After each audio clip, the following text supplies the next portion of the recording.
bad getting out. Thank you for waiting. Thank you.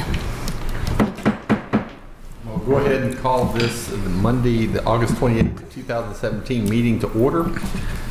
Be it resolved that the Board of Supervisors hereby enters into a closed meeting for the purposes of discussing the following: consultation with legal counsel employed or retained by a public body regarding specific legal matters requiring the provision of legal advice by such counsel. 1. Former Blacksburg High School property.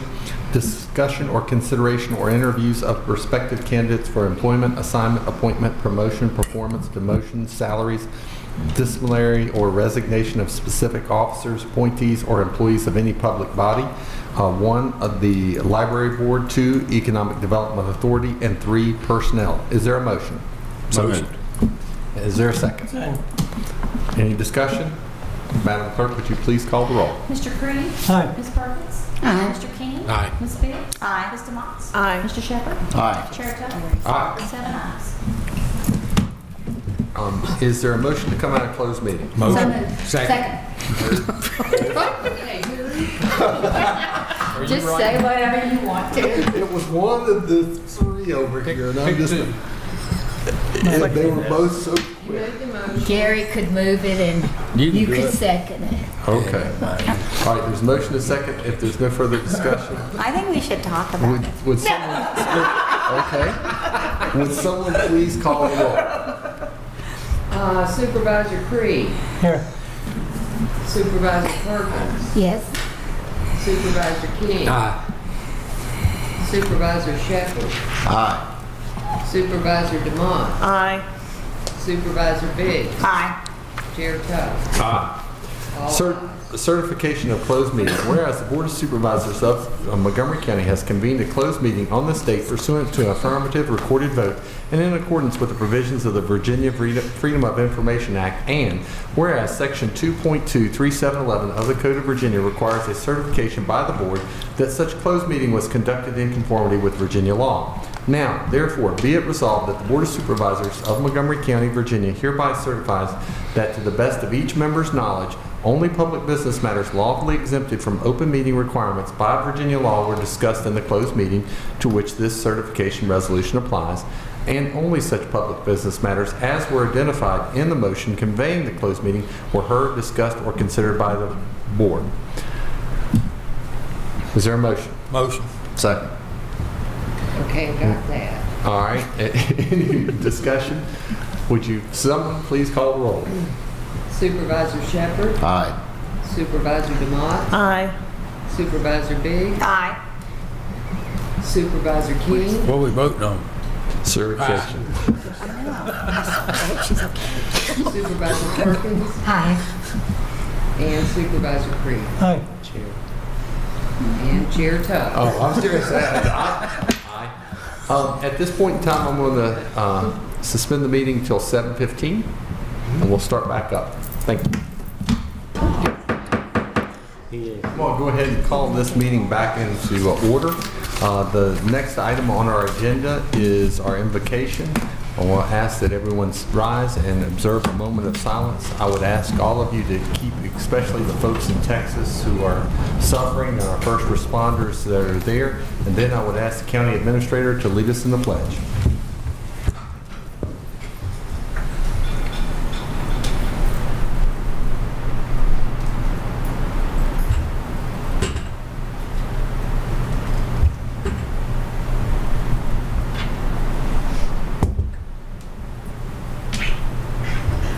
Let us pledge, please. I pledge allegiance to the flag of the United States of America and to the republic for which it stands, one nation, under God, indivisible, with liberty and justice for all. Thank you very much. You may be seated. Well, the next item on our agenda is presentation, recognitions, and awards, specifically Fire and Rescue Senior Volunteer Recognition. And I'm going to ask Mr. Turner to come forward, and I'm going to come on down. Come on down.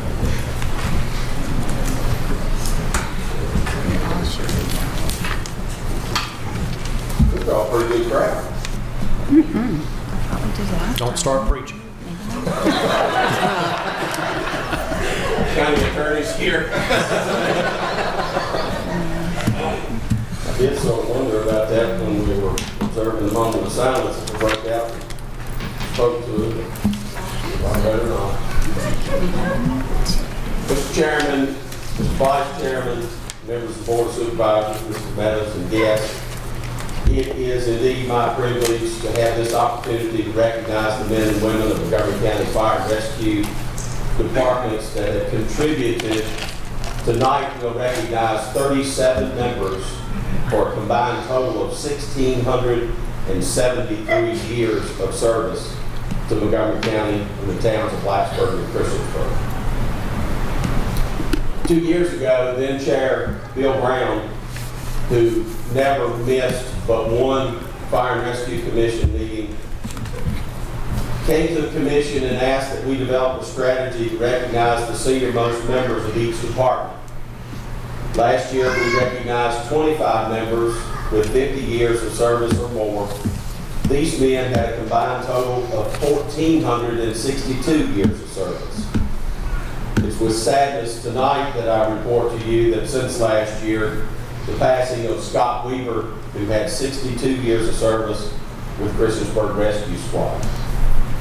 Tonight, we'll recognize 4 members with 50 years of service or more. These men alone have a combined total of 220 years. Mr. Chair, Mr. Meadows, and the board, at this time, we will begin our recognition. Could I have Chair Chief Sheeler and Vice Chair Billy Hanks to join us up here for these presentations. And before I go any further, I'd like to thank the Christiansburg Fire Department Auxiliary, the Blacksburg Fire Department Auxiliary, and the Christiansburg Rescue Squad Auxiliary for providing the social prior to our meeting here tonight. Thank you all for everything that you do for us every time that we ask.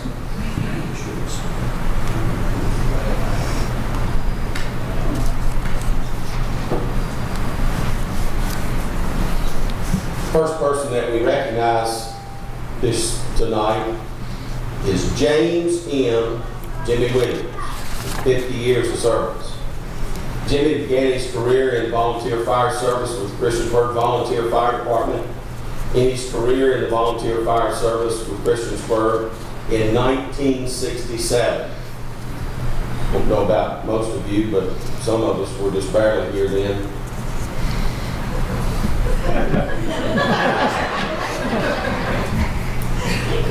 Jimmy quickly became dependable first responder. Working nearby, he answered most every call, at least every one that he could sneak away for. Jimmy competed for years at convention and was very successful in bringing home many trophies. Jimmy served the department as engineer, first lieutenant, captain, and was the longest consecutive serving assistant chief of 31 years. I give to you Jimmy Williams.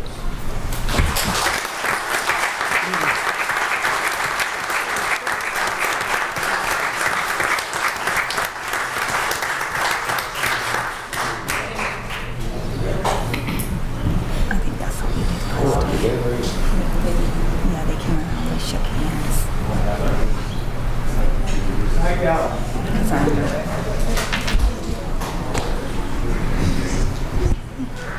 The next individual we recognize is Julian Maurice Smith. Maurice has 50 years of service, and his service began with the Christiansburg Life Saving and First Aid Crew in 1967. Maurice was a miracle, having undergone cornea transplant surgery prior to becoming a member. He was declared legally blind prior to this surgery. Having his sight restored, Maurice wanted to give back to his community. As an employee of Christiansburg Garment Factory, Maurice was able to leave work and answer daytime calls, and this was a huge asset to the crew. Often he would call and say, "Pick me up at the loading dock," and that's where we got. Maurice was always smiling, enjoyed a good joke.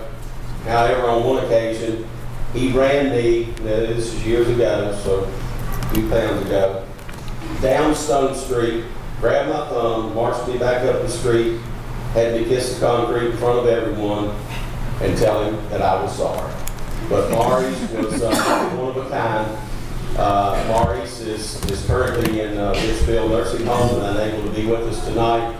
And to represent Maurice and receive his award, call Mr. Kelly Walters.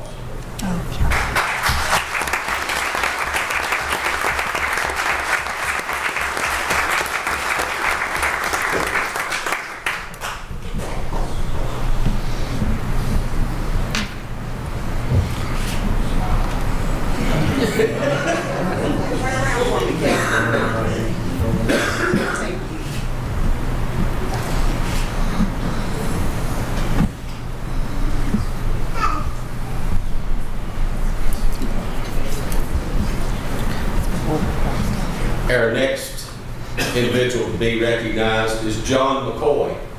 57 years, he was a charter member, and he was a charter member of Longshot McCoy Fire Department. He began in 1960. He was instrumental with others to establish a department that would serve Longshot and McCoy area of Montgomery County. We humbly apologize to him for failing to recognize him last year with the other 50-year-plus recipients. It was an oversight on our part. John is unable to be here tonight due to medical treatments, so receiving for him is Mr. Esley Dillon.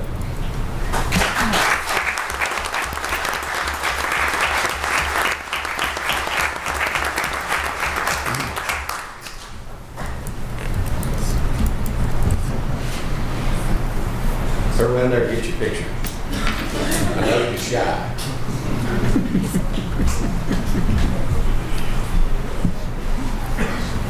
The next member is Harold David Akers, 63 years of service. Harold began his volunteer service in 1954, and I can tell you that there are some of us who were not here at that time. Harold served the Christiansburg Fire Department as an active member for 46 years. During that time, he served as secretary most of that time. Also, during his active membership, Harold was secretary of the Virginia State Firefighters Association for 26 years and was a regular attendee at the annual conventions. Harold's laugh was known throughout Virginia, as was his desire to see the departments advance. Harold is unable to be with us tonight, but his award will be presented to him at a later time. Please give him a round.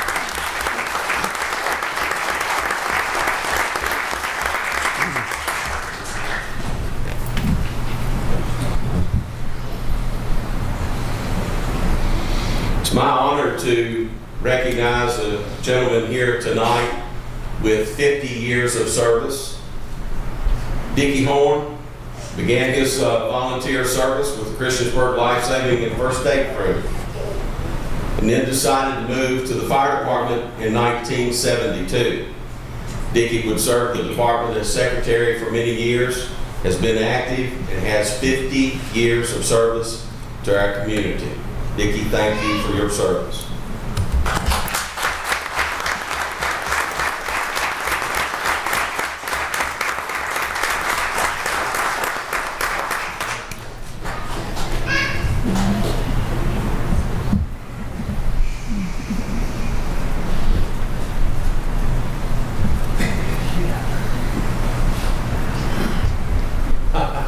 Come on up. You're next.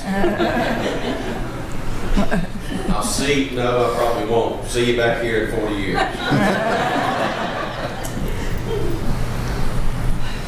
When we did the 50-year or more awards last year, we labeled those folks as our golden members. So this year, with 40, we recognize them as silver members, and most have turned silver. But for our recognition tonight, many years ago, the Blacksburg Volunteer Rescue Squad, our life-saving crew and fire department were one unit. We'll recognize some of those folks that serve both, and then we'll recognize some that serve primarily the fire department. He would like to thank you in advance for tonight, but our first recipient is Steve Ayers with 46 years. And today happens to be Steve's birthday. And he appreciates the good crowd for his birthday party. Steve began his volunteer service in 1971. For 46 years, Steve has been involved in both fire and rescue and served as secretary-treasurer during that time. Most recently, Steve was instrumental in a fundraiser that through his employer, Coldwell Banker Real Estate, the employees agreed to donate a portion of their commission to the Regional Training Center. And along with wishing you a very happy birthday, Steve, thank you for your service, and would you come forward?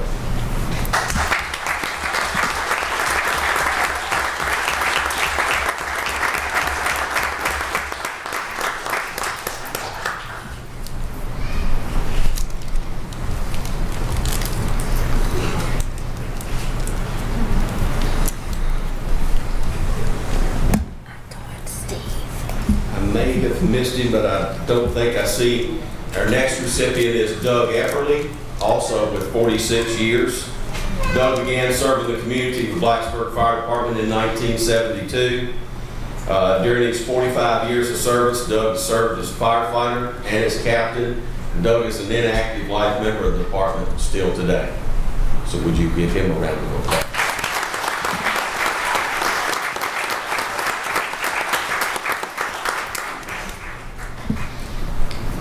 Our next recipient is Alfred A. Smith Sr.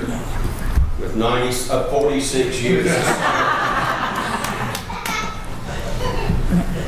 I met this man years ago, and I can honestly say that having Alfred Smith as your friend is a real good thing. Alfred joined the Blacksburg Fire and Rescue Department in 1971. Over the past 46 years, Alfred served as Vice President and President of the Fire Department. Alfred has been a member of the Blacksburg Volunteer Rescue Squad and the Blacksburg Volunteer Fire Department for 46 years, and has also been an active member of the Life Member organizations. He's been a member of the Virginia Association of Volunteer Rescue Squads and the Virginia State Firefighters Association for 46 years. He's a regular attendee of the local squads meetings, as well as district and state meetings. He's volunteered for VAVRS as one of the state senior advisors for the Virginia Association of Junior Volunteer Rescue Squads for several years and currently serves as their chairman. He's been involved with the Blacksburg Fire Department and Rescue Squad for his entire life. His father was a charter member.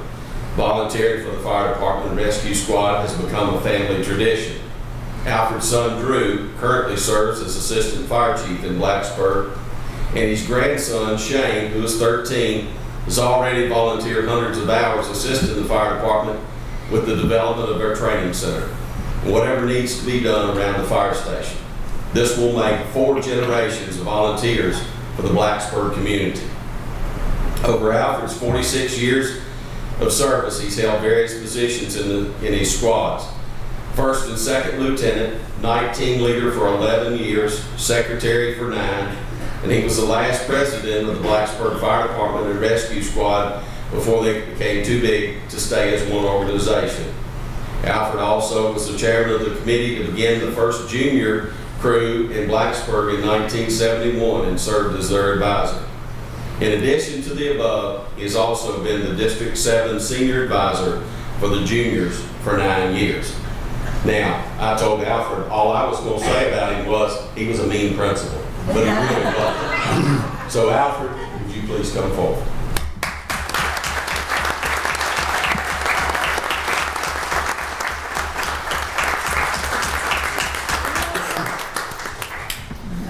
Give him a little time. Get them pictures.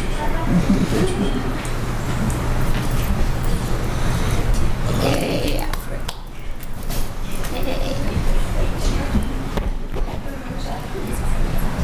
The next recipient is Wayne Myers, 41 years of service. Wayne joined the Blacksburg Fire Department and Rescue Squad in 1976. During his 41 years of service, he served in many rescue squad roles, including the captain of the rescue squad. VAVRS District 7 Vice President, Chief Training Officer, Life Member, Rescue College Co-Chairman for 100 years or so. And most recently, he's directed his attention to the service of our community in the fire department and currently serves as second lieutenant. Wayne.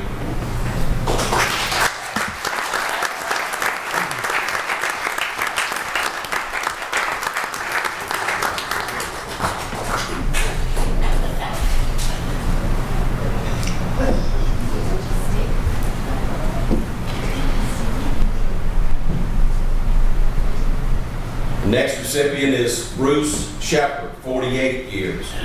Bruce began his commitment to the community by joining the Blacksburg Fire Department Rescue Squad in 1969. Bruce has served the fire department as first lieutenant, vice president, president, and currently serves as an active member of the department. Bruce, will you come forward?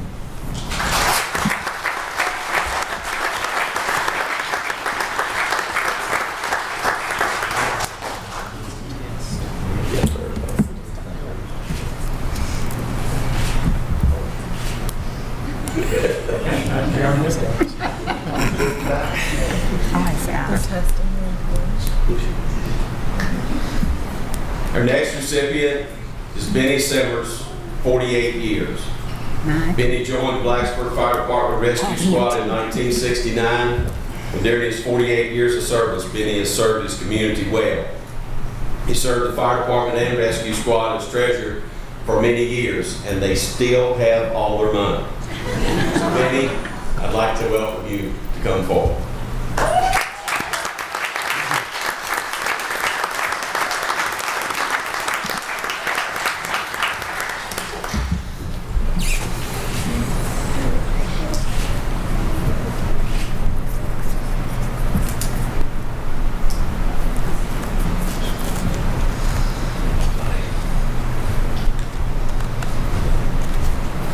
Next recipient who is not able to be with us tonight is Keith Bolte, 43 years of service. Keith began his service to the community in Blacksburg Volunteer Fire Department in 1974. Keith served the fire department in many roles over the last 43 years, serving as first, second, lieutenant, captain, assistant chief, and as chief for 26 years. Keith currently serves the department as president. Keith has been very instrumental in the establishment of a county-wide training center in Merrimack on the property owned by Blacksburg Fire Department Foundation.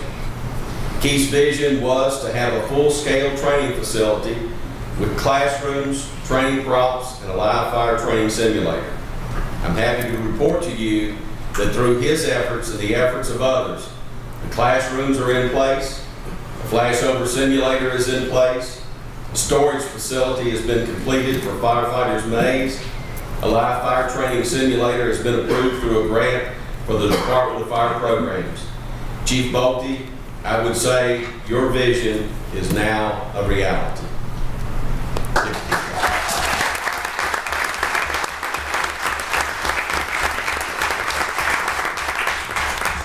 You want to receive from him? Go.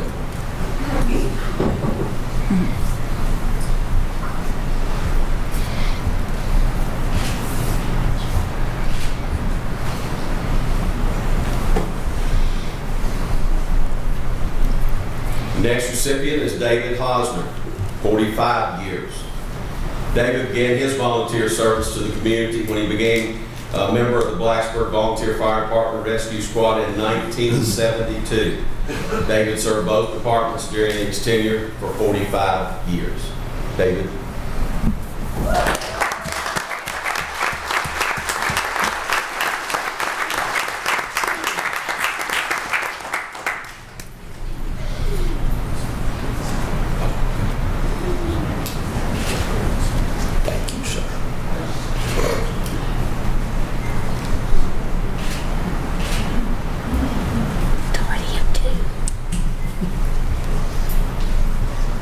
Charles Teskey, 43 years. Charles served the Blacksburg Fire Department Rescue Squad beginning in 1974, and he remains an active life member of the fire department today. Would you give Charles Teskey a round of applause?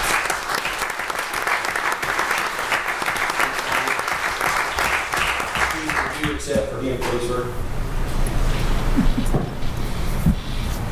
Toward him too.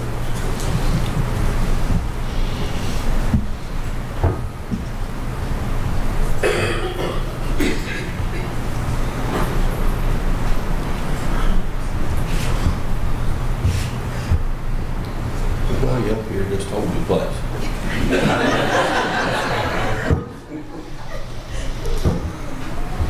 Robert Bobby Carter Jr., 45 years of service.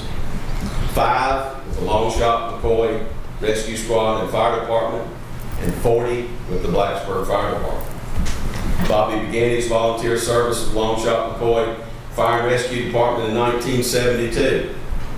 His father, being a charter member of the department, was a great encouragement to Bobby, maybe even mandatory. Bobby would continue his volunteer career with the Blacksburg Volunteer Fire Department, where he's been a member since 1977. Bobby has served in many roles and currently serves as Blacksburg Volunteer Fire Department Fire Chief. Bobby Carter.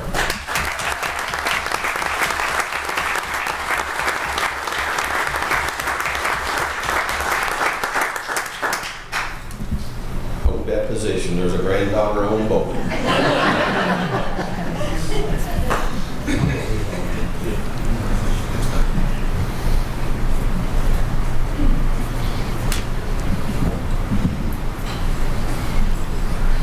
Fred T. Freddie Linkus, part-time donor, 46 years of service.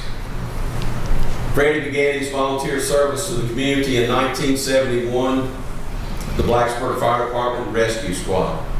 During the past 46 years, Freddie has served the department as first and second lieutenant, captain, assistant chief, and chief. Freddie currently serves the department as secretary-treasurer, and they still have all of their money. Freddie is also an active life member of the fire department. Freddie.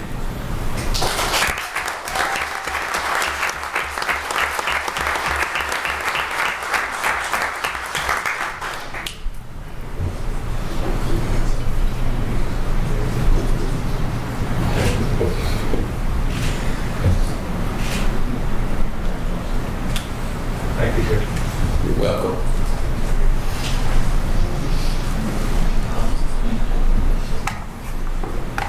Moving now to the Christiansburg Volunteer Fire Department, D. Lee Cochran, 48 years of service. Lee Cochran, known to most as Cookie, began his volunteer service in 1969. I asked the other day, how did you get the name Cookie? They always kept snacks at the firehouse.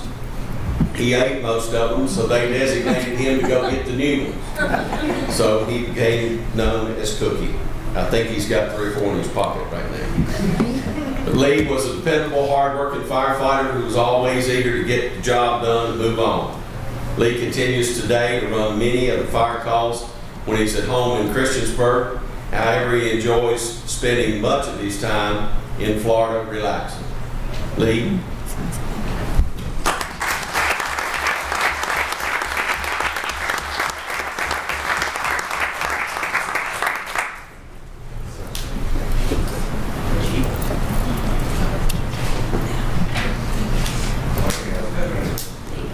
Yay, Cookie.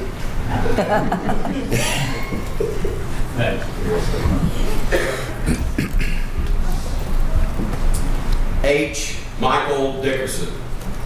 Mike Dickerson began his volunteer service with the Christiansburg Volunteer Fire Department in 1970. Mike was very active in responding to calls and also worked in Cambria, was available for daytime calls, something that is somewhat unheard of today. Mike, along with Chief Williams, competed in many of their skills events at convention, and he too brought home many trophies for their efforts. Having a long career as an auto mechanic, Mike became a high school teacher at Christiansburg High School, where he has instructed for many years now in the auto mechanics area of the school. Mike became well versed in the construction and custom built fire apparatus and since becoming involved has been a part of the design and development of every emergency vehicle in the Christiansburg station. Mike most recently stepped down as the Assistant Chief of the department. Mike?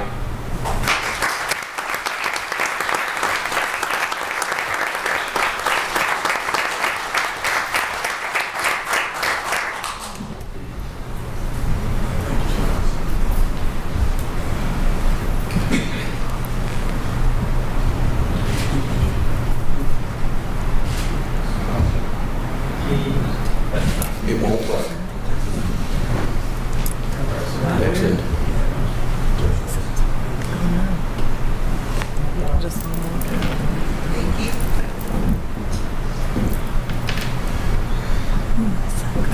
Roy Lee Reed. Roy began his volunteer service with the Christiansburg Fire Department in 1973. Wow. Roy was bigger than life on the first day. Roy would soon become an engineer and has held that designation since being first elected many years ago. Roy became a fire instructor. For many years taught most every firefighter in Montgomery County and surrounding counties in the art of firefighting. Roy served well in the Department of Fire Programs as an adjunct instructor and is known throughout the state as one of the best. For many years, Roy lived beside the fire station and held the driver's seat position for years on the first truck out of the station with then Lieutenant Yacht. Roy participated in the fire truck rodeo and for a number of years won the competition. It became more of a competition to beat Roy than it was to beat the course. Over the past several years, Roy has faced health issues, battling cancer, but cancer has never stopped him for long. Roy, true to his nature, has fought back each time cancer has dealt its blows. When Roy would face surgery, which took his voice, he got a notepad and kept on doing what he's always done. Truly a miracle before you tonight, Roy Lee Reed.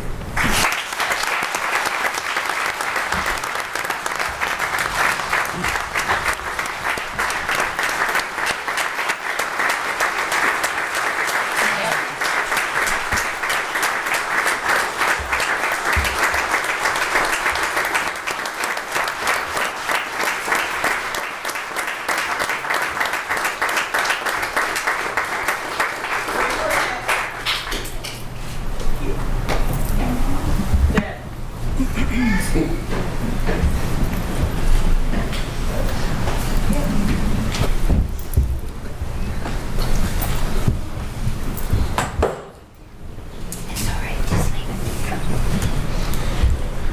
Don Shaw. Don began his volunteer career at the Christiansburg Fire Department in 1968.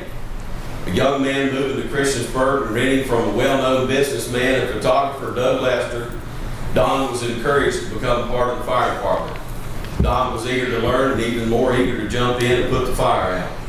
Don served his department as an engineer.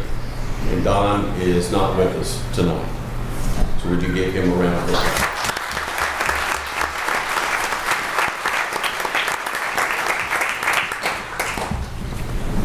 Danny Ray Young. Danny began his volunteer service in 1974 and continues today, serving the department as Assistant Chief.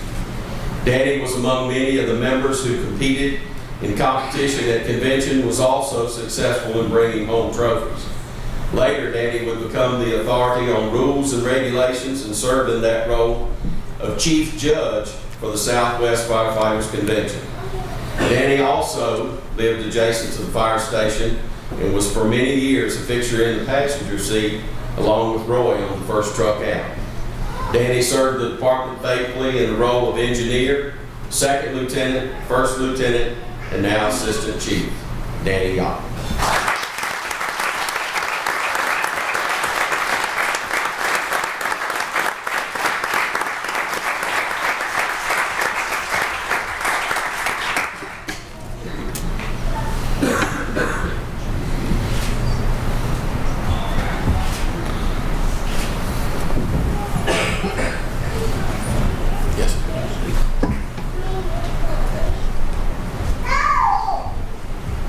Now we move to the metropolitan city of Roanoke, volunteer fire department. And if you don't believe that, you need to ride through there. Roanoke's grown. I'm excited to tell you that we're in the process now of constructing a new fire station in Roanoke. And if their committee doesn't kill me, and we all don't kill the architect, we'll have that baby up and running before too long. Serving the Roanoke Volunteer Fire Department for 41 years, Billy Caldwell. Billy began his volunteer service in the Roanoke Fire Department in 1976.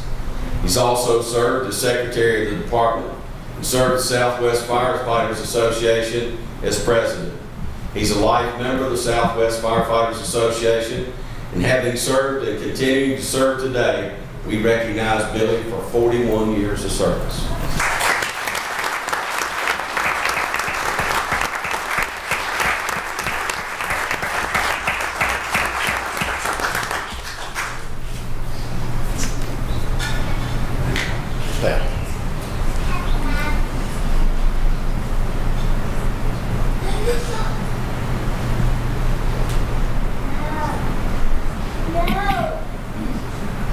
Chief Steve Hall. Steve began his volunteer service in 1972 with the Roanoke Volunteer Fire Department. Steve served in many roles during the 45 years of service, including assistant chief and chief. Steve was a member of the membership committee and received the Above and Beyond Award from the Southwest Virginia Firefighters Association. Steve was also a life member of that same association and served them well as their membership chair. Unfortunately, Steve lost a long, hard-fought battle with MS.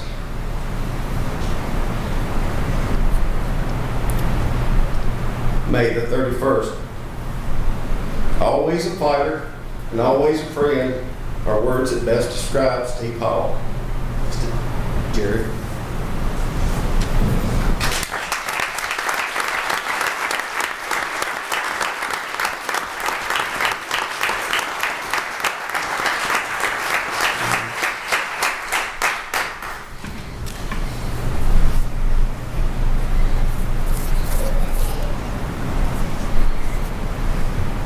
Now for the character.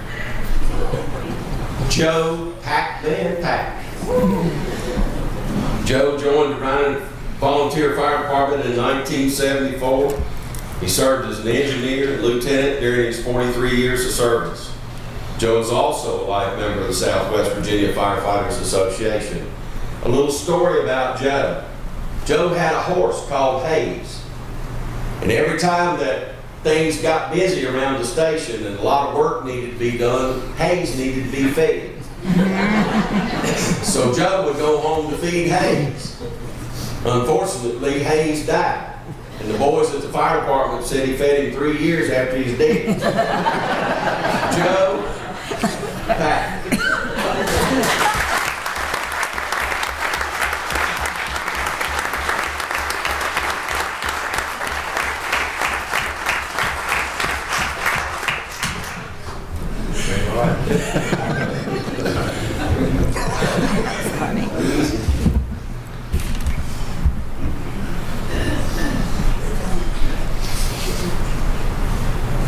Now we move to the Christiansburg Rescue Squad. Roger A. Brown. Roger began his volunteer career at Christiansburg Rescue Squad in 1977. Roger was eager to learn, become very involved not only in the local squad but in the district and in the state association. For many years, Roger and I taught EVOP, Emergency Vehicle Operations course, through the 7th District and beyond. Roger would serve the Christiansburg squad as treasurer for many years and go on to serve the state association as treasurer, district vice president, chief training officer, and rescue college chairman, as well as the convention co-chair. Roger was awarded life membership in the Virginia Association of Volunteer Rescue Squads for his contribution to the association. Roger.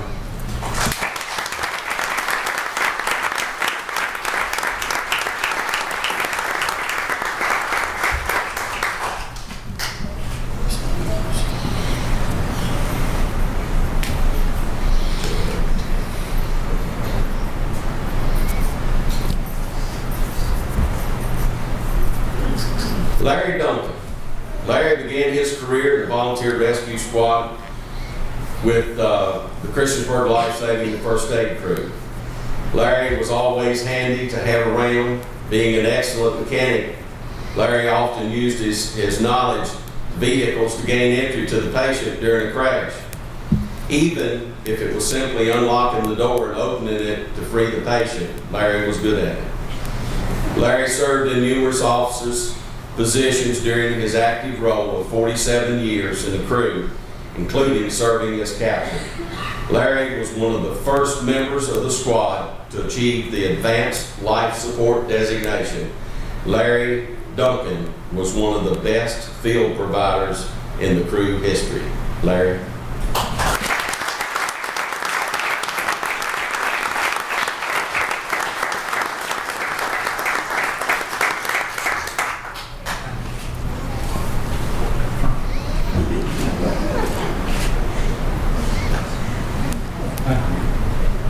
Also, happy birthday to Larry.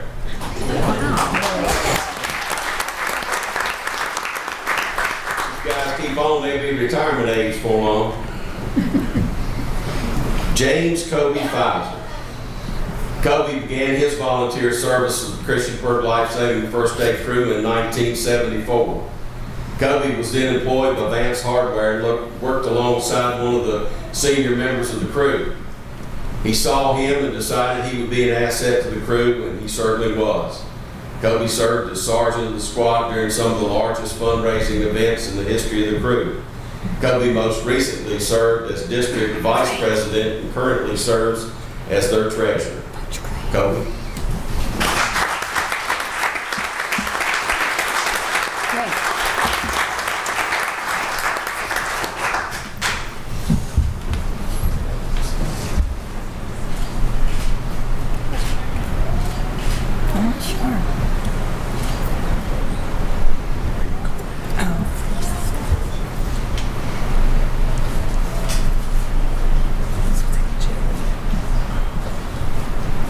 Frankie Lee Graves, 47 years.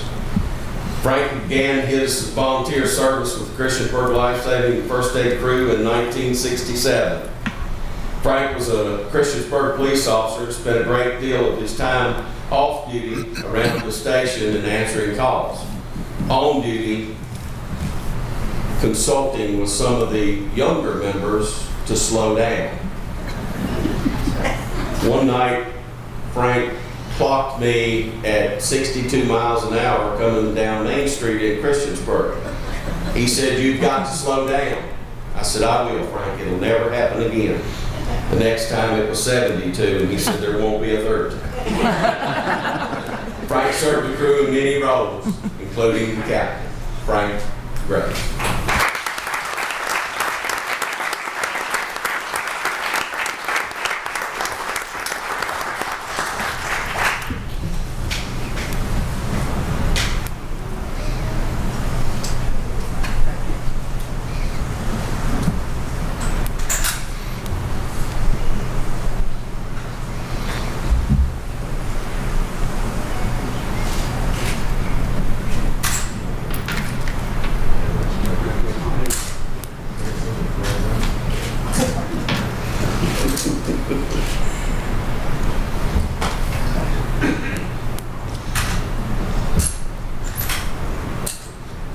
Thank you.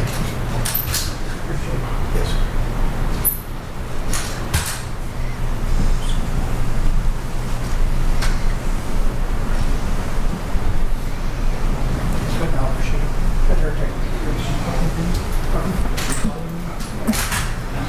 Ralph W. Reed. Ralph began his service to the community in 1967 with Christiansburg Life Saving and First Aid Crew. Ralph was a former employee of Ralph University and worked in the purchasing office. And Ralph was often the means of getting the crew what they needed at a much better price, even if that price didn't have digits behind the dollar sign. Ralph was quite a painter. In his early career in the crew, when they moved to the Stone Street location, Ralph did all the painting in the kitchen and shipped everybody out of the kitchen because nobody could do it to suit him. Ralph continued to serve actively way into his 70s and was always a welcome sight as he walked from home to the station every morning for coffee. In the later times, Ralph would get his coffee and then sometimes hitch a ride home. Other times, he would walk back. Ralph is suffering from illness right now and unable to be with us, but accepting for him is his daughter, Kathy Jo. I know.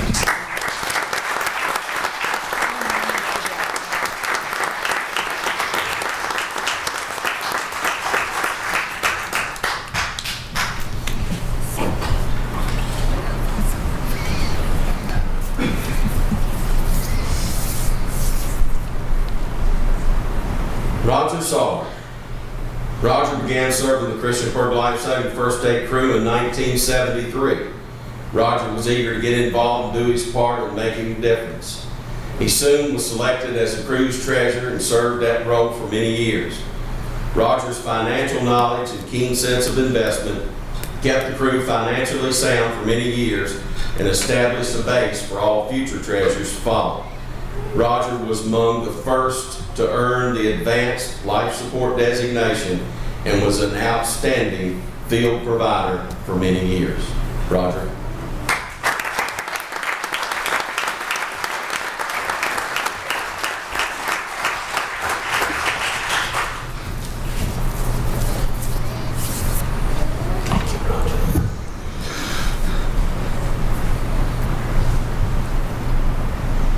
Roland Spence. Roland began serving the community in 1973. Working for the Postal Service, having a keen sense of established practices, Roland quickly moved into the role of secretary of the crew. In this role, his responsibilities were varied from recording the minutes of each business meeting of the crew, the board meeting of the crew, and also corresponding all the letters and such to the crew. In that time, not saying he's old, we didn't have computers and didn't have emails, but he didn't even know what texting was all about. But Roland got it done. Everybody was informed. When somebody gave a donation, they received a letter of thanks. And Roland, we appreciate that. Roland often served as moderator during meetings between the captain and the crew. Since he was always seated next to the captain, he could rein them in from time to time. Always being in charge didn't always mean they were right, but we had Roland on our side to call him that. Roland Spence.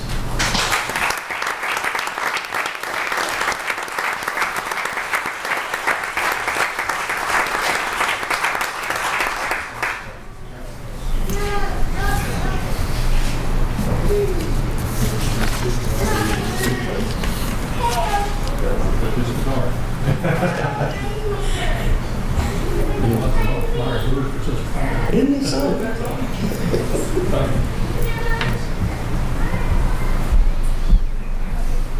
Edward J. Trump Jr., better known as Eddie.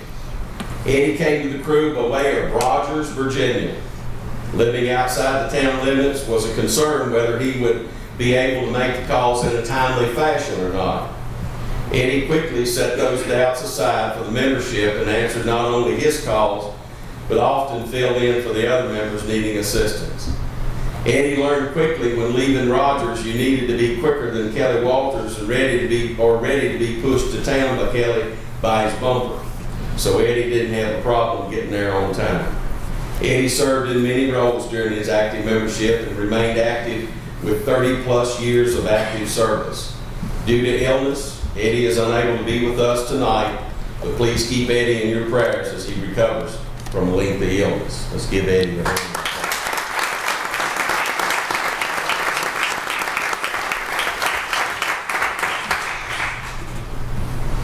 Now moving to Longshot McCoy Fire and Rescue. Almeda Cook. Almeda began her volunteer service with the Longshot McCoy Fire and Rescue Department in 1977. Almeda was employed as a paid firefighter with the Radford Arsenal until she retired. I can honestly tell you a big round of thanks to Almeda. She taught my son to cook. And I really do appreciate that because we like to eat our meal.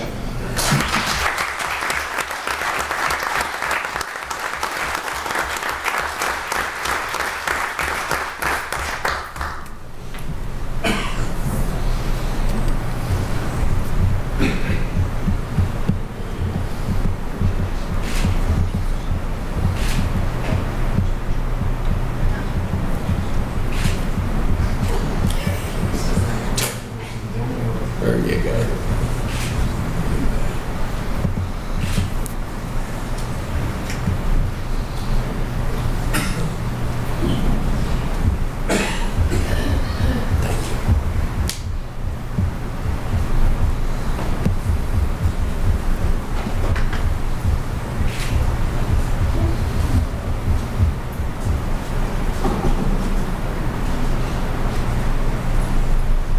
Wanda Moorhead. Wanda joined the Longshot McCoy Volunteer Fire and Rescue Department also in 1977, and she has served as captain, training officer, and treasurer of the crew. She was the crew's first paramedic and the first female captain.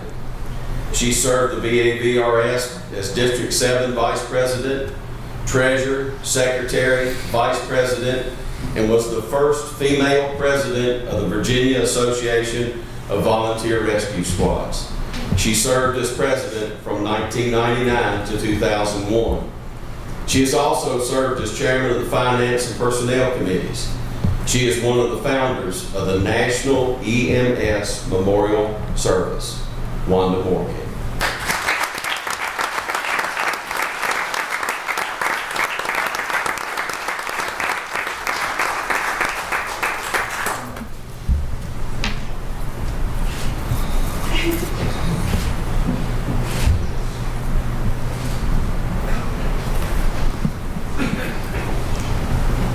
Yes, thank you.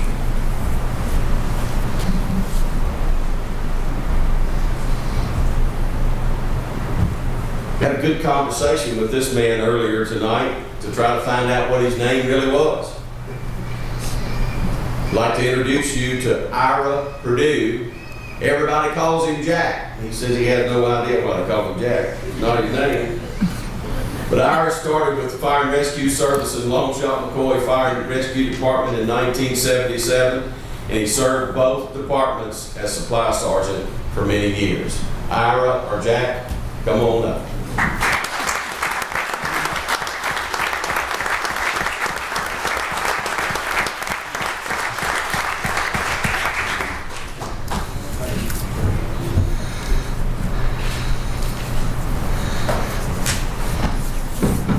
What's up, Jack?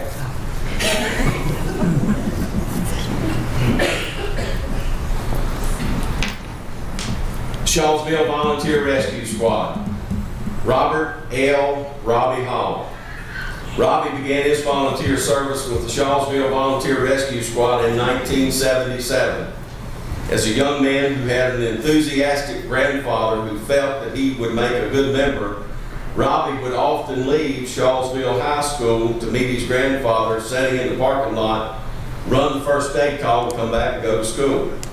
Little did Mr. Charlie Hall know then, but he was shaping one of the best members in the history of the squad. Robbie held every office in the squad except for captain and training officer. Smart. Beginning in the early years as sergeant, secretary, and lastly treasurer, Robbie Hall was a member of the year on numerous occasions. Robbie?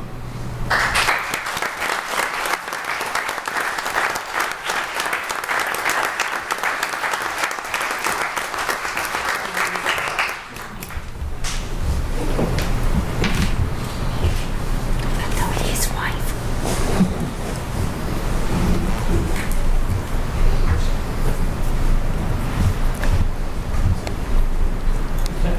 Good evening, folks. We've got one more to present this evening, and Neil's pretty good about talking about himself. Well, Neil just talks all the time, if you know Neil, but I told him I would be more than honored to introduce Neil this evening. Neil Turner, for 40 years of service. Neil began his volunteer service to the community in 1977. You were 40? Old? Yeah. Son of a volunteer fireman, Neil turned his attention to the life-saving crew, primarily because he could become a member of that group at 19 rather than waiting until 21 to be a member of the fire department. Neil quickly became involved in the emergency medical technician class and developed those skills over the first year of membership. Soon Neil would become the treasurer of the crew, serving during the largest fund drive in the crew's history. The fund drive was to seek citizen support for purchasing the advanced life support equipment for one ambulance. This was a door-to-door campaign, downtown Christiansburg events, and letters to every box holder in the Christiansburg service area.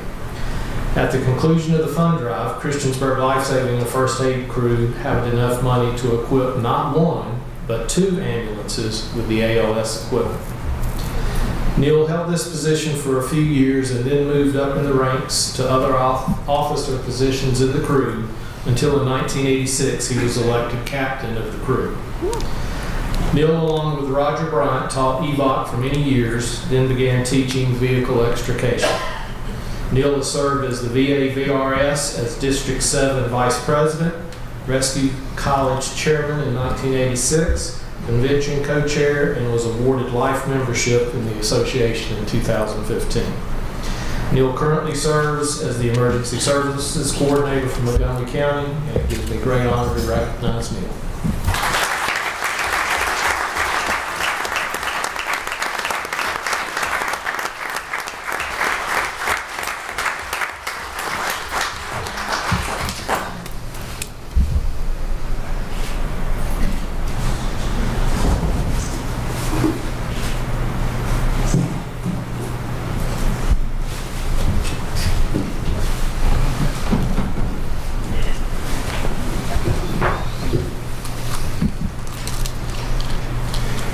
Ladies and gentlemen, I'd like to thank each of you for your service to the community and wish you the very best health and happiness in the future.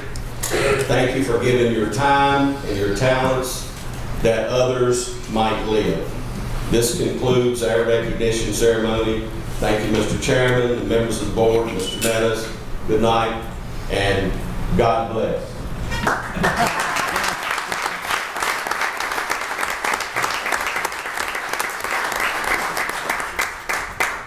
Folks, what we're going to do is take about a 5-minute recess to let folks leave. But I would be remiss if I didn't thank the women and the families and the children for supporting their husbands in over almost 1,700 years of volunteer service. And so before you leave, I'd like to give those family members who supported those men for that many years a round of applause.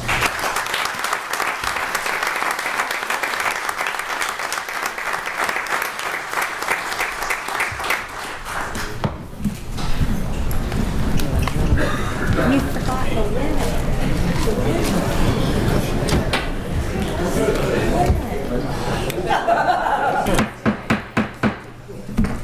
I'm going to go ahead and call this meeting back to order. The next item on our agenda is public hearings. The following public hearing was advertised pursuant to law in the New River Valley section of the Roanoke Times on August the 4th and August the 11th, 2017. Specifically, the intent to abound in Route 780 for the full length of the state maintained portion, which is 0.1 of a mile. That interest with State Route 6, that intersects, with State Route 637 Allegheny Springs Road in the Shawsville Magisterial District, Montgomery County, Virginia. Now, I don't believe that there is anyone signed up, but if anyone would like to speak, you don't have to. And Emily? Just a couple of things. We went over this when you authorized the intent to abandon, advertising that we move forward with. We provided the vicinity map for anyone who's not familiar with this part of the county. It's here off Allegheny Spring in the Shawsville Magisterial District.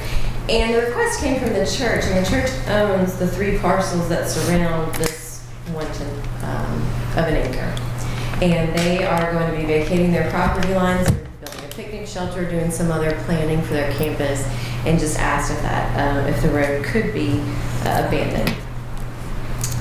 We posted the property right after the July meeting and notices were mailed to all the adjacent property owners. No hearing was requested, so tonight's hearing, we just did preemptively, just in case anyone would have requested the hearing. It's not required.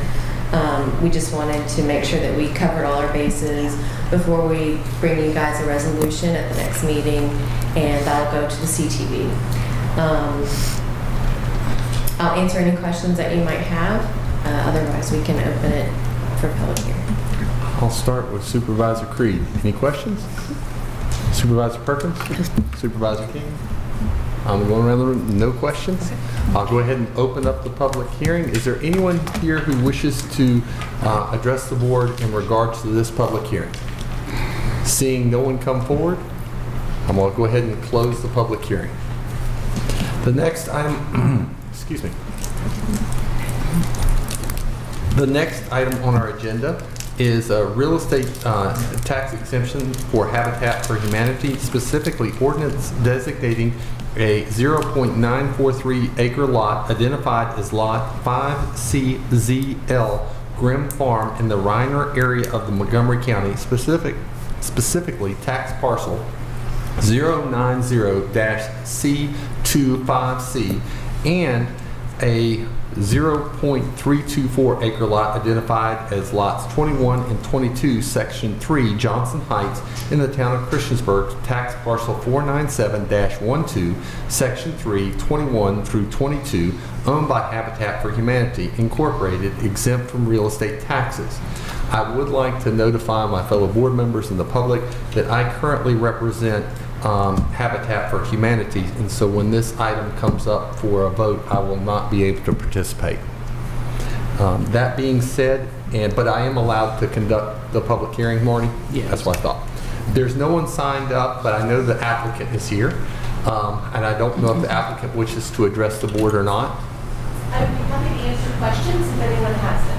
All right, and I'll start with Supervisor Shepherd. Do you have any questions? Mott, Ms. Motts, Ms. Biggs? No, I like the work that they do in the community. I will say that. Mr. King? No, just a comment, just to let everybody know, and you correct me if I'm wrong, if this is granted, once a house is developed or whatever, it will go back on the tax roll. Just want everybody to... Property sold. Yeah. Right, so Yes, I just want everybody to know that. Yes. Supervisor Perkins? Thank you for what you do. Supervisor Creed? With that being said, I'm going to go ahead and open up the public hearing. There's no one signed up, but if there's anyone who would wish to address the board, they may do so. Seeing no one coming forward, I'm going to go ahead and close the public hearing in regards to that.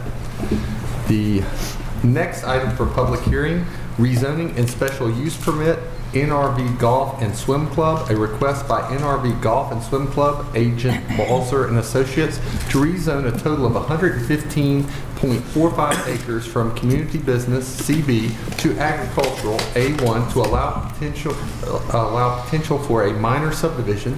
The applicant further requests a special use permit to allow a golf course, a golf driving range, a country club, and a restaurant. This property is located at 1111 and 1101 Round Meadow Drive. The property is identified as tax parcel number 078-A-62, 078-A-63, and 078-A-64. Parcel IDs 016377, 016381, 016378, and the Reiner Magisterial District. The property currently lies in an area designated as a resource stewardship in the 2025 Comprehensive Plan. Emily? Mr. Chair, before we open this, I have some comments I'd like to make. Yes, sir. The chair recognizes you. I have some concerns about this one. Number one is we don't have nothing in front of us to tell us what it's going to be developed. We don't have, it's going up for sale. So if it's sold, then a new person will have to come in front of us. I just have a problem with approving something like this if the individual bringing it to us is not going to be the owner in the long run.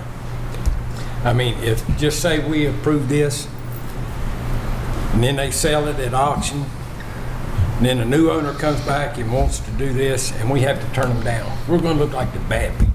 Well, as I understand it, and the applicant is, as I understand it, is not going to want us to vote. They're doing a public hearing at this time to try to line up to see, get as many potential bidders on the property. And that was my interpretation coming from as the liaison with the Planning Commission. Now, I know that they're here to address the board, but I think that's what their intent is. Yeah.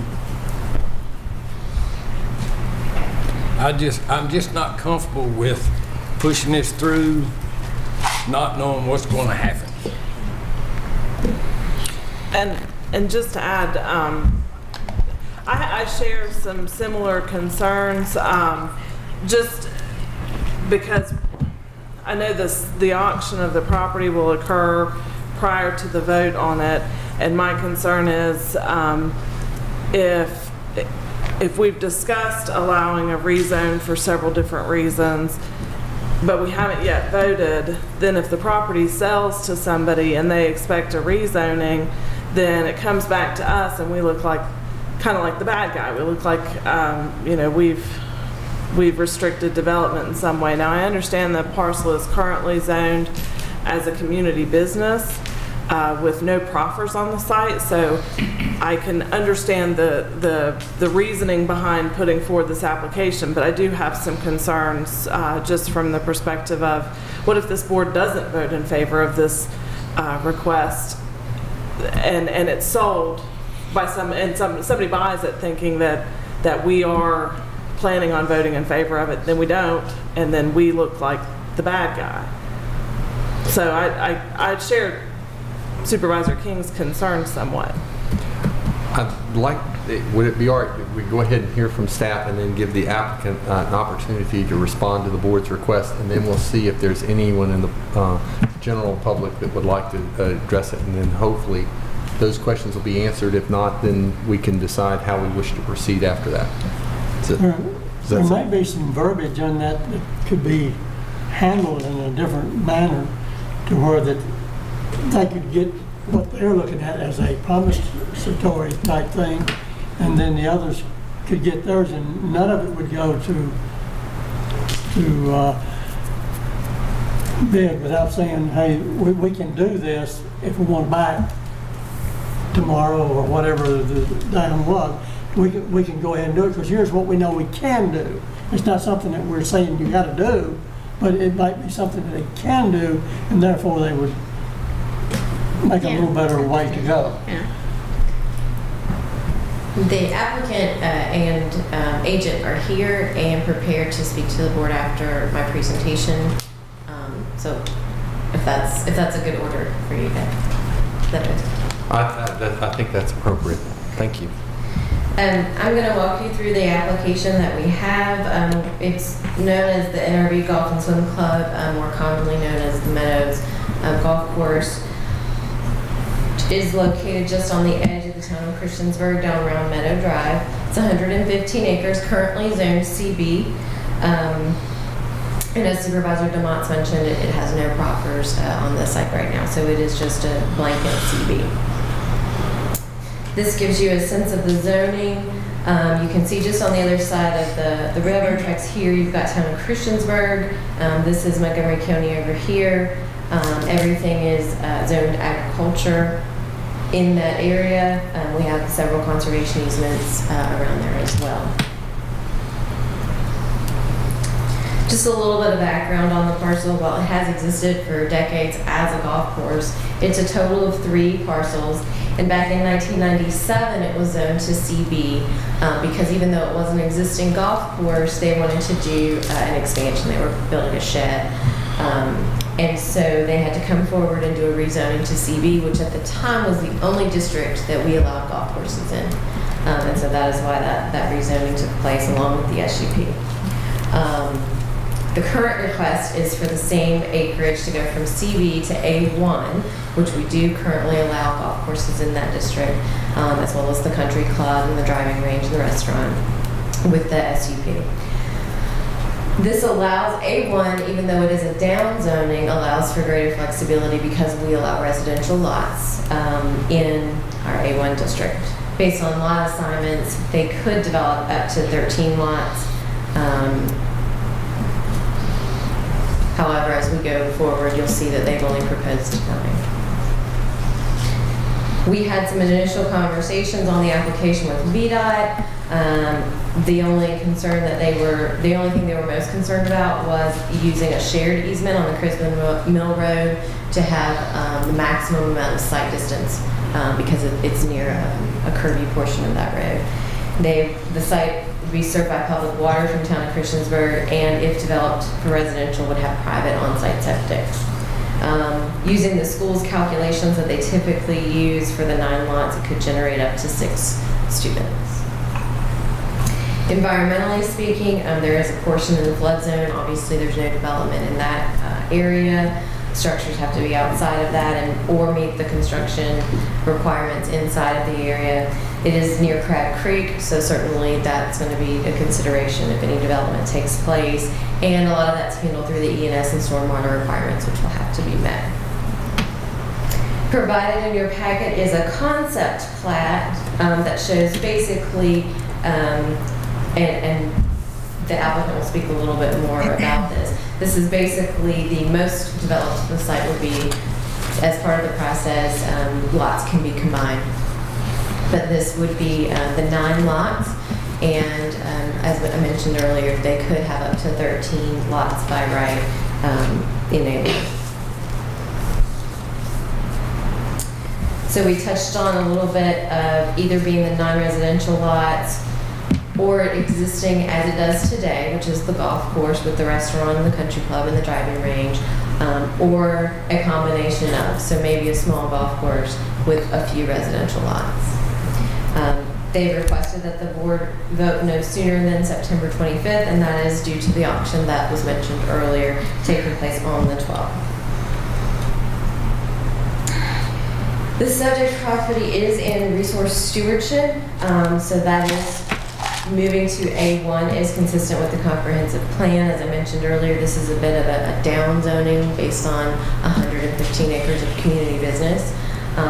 While the golf course is a good fit, non-residential lots would also be consistent. So we analyzed both of those. And we provided you a few items that talk about resource stewardship and what we'd be looking for comp plan consistency. The existing use and zoning is community business with the SUP. There are no proffered conditions, and by right uses in CB include things like automobile sales and services, daycare facilities, convenience stores. The proposed use of the property does present minimal impacts based on the fact that it already operates as the golf and swim club with the driving range there. The surrounding properties are zoned A1, so an A1 zoning is consistent. And the residential lot option, as I mentioned, they could do 13. They're asking for 9, and the traffic by those is a negligible amount. They did submit proffers that go along with the rezoning, and that basically solidifies that no more than the 9 lots concept plan. And then they also proffered that the plat and plans will meet whatever requirements are associated with them. Based on the analysis, staff is recommending approval of the rezoning along with those proffered conditions, as well as the special use permit. It allows the golf course, driving range, country club, and restaurant to exist as it does currently. We did our adjacent property notifications. Staff received 3 inquiries, basically asking what the application was. At our planning commission meeting, this table shows you the vote. We had 3 speakers. One of the speakers was a Mr. Childress, who is an adjacent property owner. He came and spoke in favor of the application, saying that they had been good neighbors and that he anticipated whether it was some residential lots or it stayed as a golf course, he thought that they would remain good neighbors. And that is the end of staff's presentation. application. As I mentioned, I can bring up the applicant and their agent to talk to you about some more specifics not related to our analysis. Before Emily leaves and we bring up the applicant, does anyone have any questions of the staff? We can always bring Emily back, can't we? I'm Yes. ready. Yeah. We can. With that being said, I would ask the applicants to come forward. Good evening. I'm Steve Simoes with Balzer Associates, and with me tonight are Jim Wilson, David Bush, Wilson Associates. Normally, I'm the one kind of going through this, and as we were writing our application, it was a little difficult because, it meets the comp plan. It looked fairly straightforward, but I know because of the request and what we've heard here tonight, Mr. King, some of the concerns, it's a little bit different than what I'm normally up in front of you all to do. So I'm going to stand here. If you've got land use questions, I'm happy to answer them, or engineering questions, or stormwater questions. But kind of the background and really the reason we're trying to work through this the way we are for that gray line between vague and flexibility is what I want Dave and Jim to kind of talk through, and I think they can answer most of your questions tonight. So I'm going to step to the side, but I'm here if anybody has any. Mr. Chairman and members of the board and staff, my name is Jim Woltz with Woltz and Associates. There is some reasoning behind this, and we had been asked by the Duncan family to assist in the sale of this property. They have a deed of trust against it that needs to be paid. We had a couple of choices. One is to just let it be sold and CB zoning left. As you probably know, golf courses aren't the hottest item on the real estate shelf. Our fear was that we wouldn't be able to find a buyer. The family would suffer from the deed of trust being paid, not being paid adequately. The investors of the golf course would lose money from their investments, because if we're unable to find a golf course owner, we're then the only options would be a buyer to buy something within that CB zone. The golf course will virtually expire within a 30-day period without watering the greens. It's a very high maintenance item. So we met early this year and came to Montgomery County staff and explained the situation. And I will tell you, we're licensed in 17 states. We do properties all around the country. They were as helpful as any staff organization we've ever worked with, understanding our issues, understanding what we were trying to accomplish. And we didn't want to leave a blemish on the county. We were trying to figure out the best solution to this problem, and it is a problem, that would allow the maximum flexibility to have it remain as a golf course if we're lucky enough to find somebody that's willing to do that, as well as offer it in 9 large estate residential tracts, which hopefully would attract someone that wanted to have a home on 13 or 20 acres. It's a beautiful setting, and that's all we're asking for. That's the development plan. If anybody has a more dense plan or a different development plan, they would have to come before this body, have somebody like Balzer come and do a different plan. Our auction is on the 12th. Unfortunately, it's a day after your meeting. So we have asked that this be heard on the 25th, which really gives you the benefit of knowing what the buyer would like, whether somebody wants to maintain a golf course within that CB zoning, or have it rezoned to the A1 so that they have the flexibility under a special use permit. There are some issues with that if they continue to operate the golf course under a special use permit and they decided to revamp it, and they were 2 years in doing that, they would have to come back. So that's a little risky for a golf course buyer to come in that wanted to operate it as a golf course and had some great plan. That way they could redo the golf course whatever time it took without any fear of losing that special use part of the zoning. I have brochures that might give you a better understanding of how these tracks look, other than looking at a survey map. If you'd be okay to pass those out, I would like to try to do that. So this is the plan. It isn't, if 9 people buy these as a residential estate lot subdivision, that's all it's going to be. If somebody wants to continue to operate it as a golf course, the special use provision of this rezoning would allow them to operate the golf course and pretty much have it the way it is. And then, if it fails down the road, this is a fallback for that golf course. If the golf course fails, it isn't a matter of it sitting dormant, growing up, becoming an eyesore and a thorn for the community. It can be used as residential. We try to also we have discussions with the county about how it fits with your comprehensive plan. This rezoning, quite honestly, fits a lot better than the CB zoning. But I'd be glad to answer any questions you might have.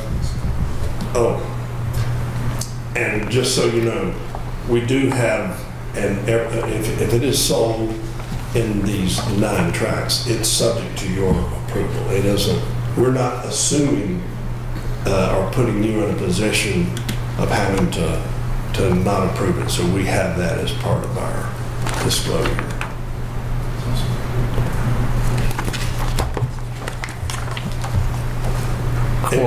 That's a good point. In our preliminary bidders packet, also, we have our proposed rezoning. It has all the information, so no one is buying this without a full packet of information about everything we're trying to do or accomplish. I'm going to go ahead, and I was trying to remember where I started off the last time, but I think it's Supervisor Creed. Do you have any questions for the applicant? Supervisor Perkins? No, not yet. Supervisor King? You already have that in your brochure Yes, sir. It's number, before you come in front of Terms us? and conditions. well, it's number 12 under terms and conditions. It says the property is currently in the process of rezoning from the current zoning and is subject to Planning Commission and Board of Supervisors final approval. Additionally, preliminary divisions are subject to Montgomery County's final approval and zoning approval. So they're conditioning that none of it will go unless the board says it will. I'm not comfortable with that On either. number That's- 12, yeah, I see that. Did you have any other questions? Supervisor Biggs? Well, I'm familiar with your firm and you do business all over, like you said. So I have a question for you. Based on what you know from your experience, if you do have a piece of property like this, what are the chances it would all be sold as just one entity versus people trying to buy lots for development? Because it sounds like what I'm hearing is that the golf course thing probably isn't a likely scenario, maybe? Well, Because you have lots of experience. What's your gut telling you? We've had a variety of interests. We think we have some interest from people that would like to continue it as a golf course. My guess is they would prefer to have this zoning passed because with a special use permit they can continue to, they don't have to change really anything. They can continue to run it as a golf course. But if it doesn't work as a golf course, this is a fallback for them. It's sort of the safety net for them. If you were to deny this rezoning and force it to be CB, you can read the uses under CB. Then it's really a tough fit for somebody to come in and buy it for a CB zoning. My guess is that if it is grouped and bought as one, and they'll try to run it for a golf course for a little while, and if that doesn't work, then they'll probably just go with the residential lots. Yeah. It may sell as an idea that, okay, we'd like to run a smaller golf course and make it a 9-hole and then sell the other lots around it and reconfigure the golf course. We don't really know. It's sort of hard. Some people will share with us their vision or ideas, and sometimes they won't.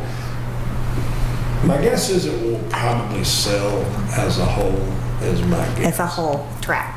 total? I think so. Okay, thank you. Yes, ma'am. Supervisor DeMons? At the auction, are you first going to try to sell it as a whole tract before you try to sell it 1, 2 through 9? We haven't determined that yet, but we have a proprietary software program that we use for our auctions. We would more than likely sell it 1 through 9 and then offer any combination. Some people may want a really big estate lot and they could combine the lots any way they want. Or someone could buy it as a whole. We allow it to be purchased in whatever configuration the buyer requests. I think that's all for me. Supervisor Shepherd? So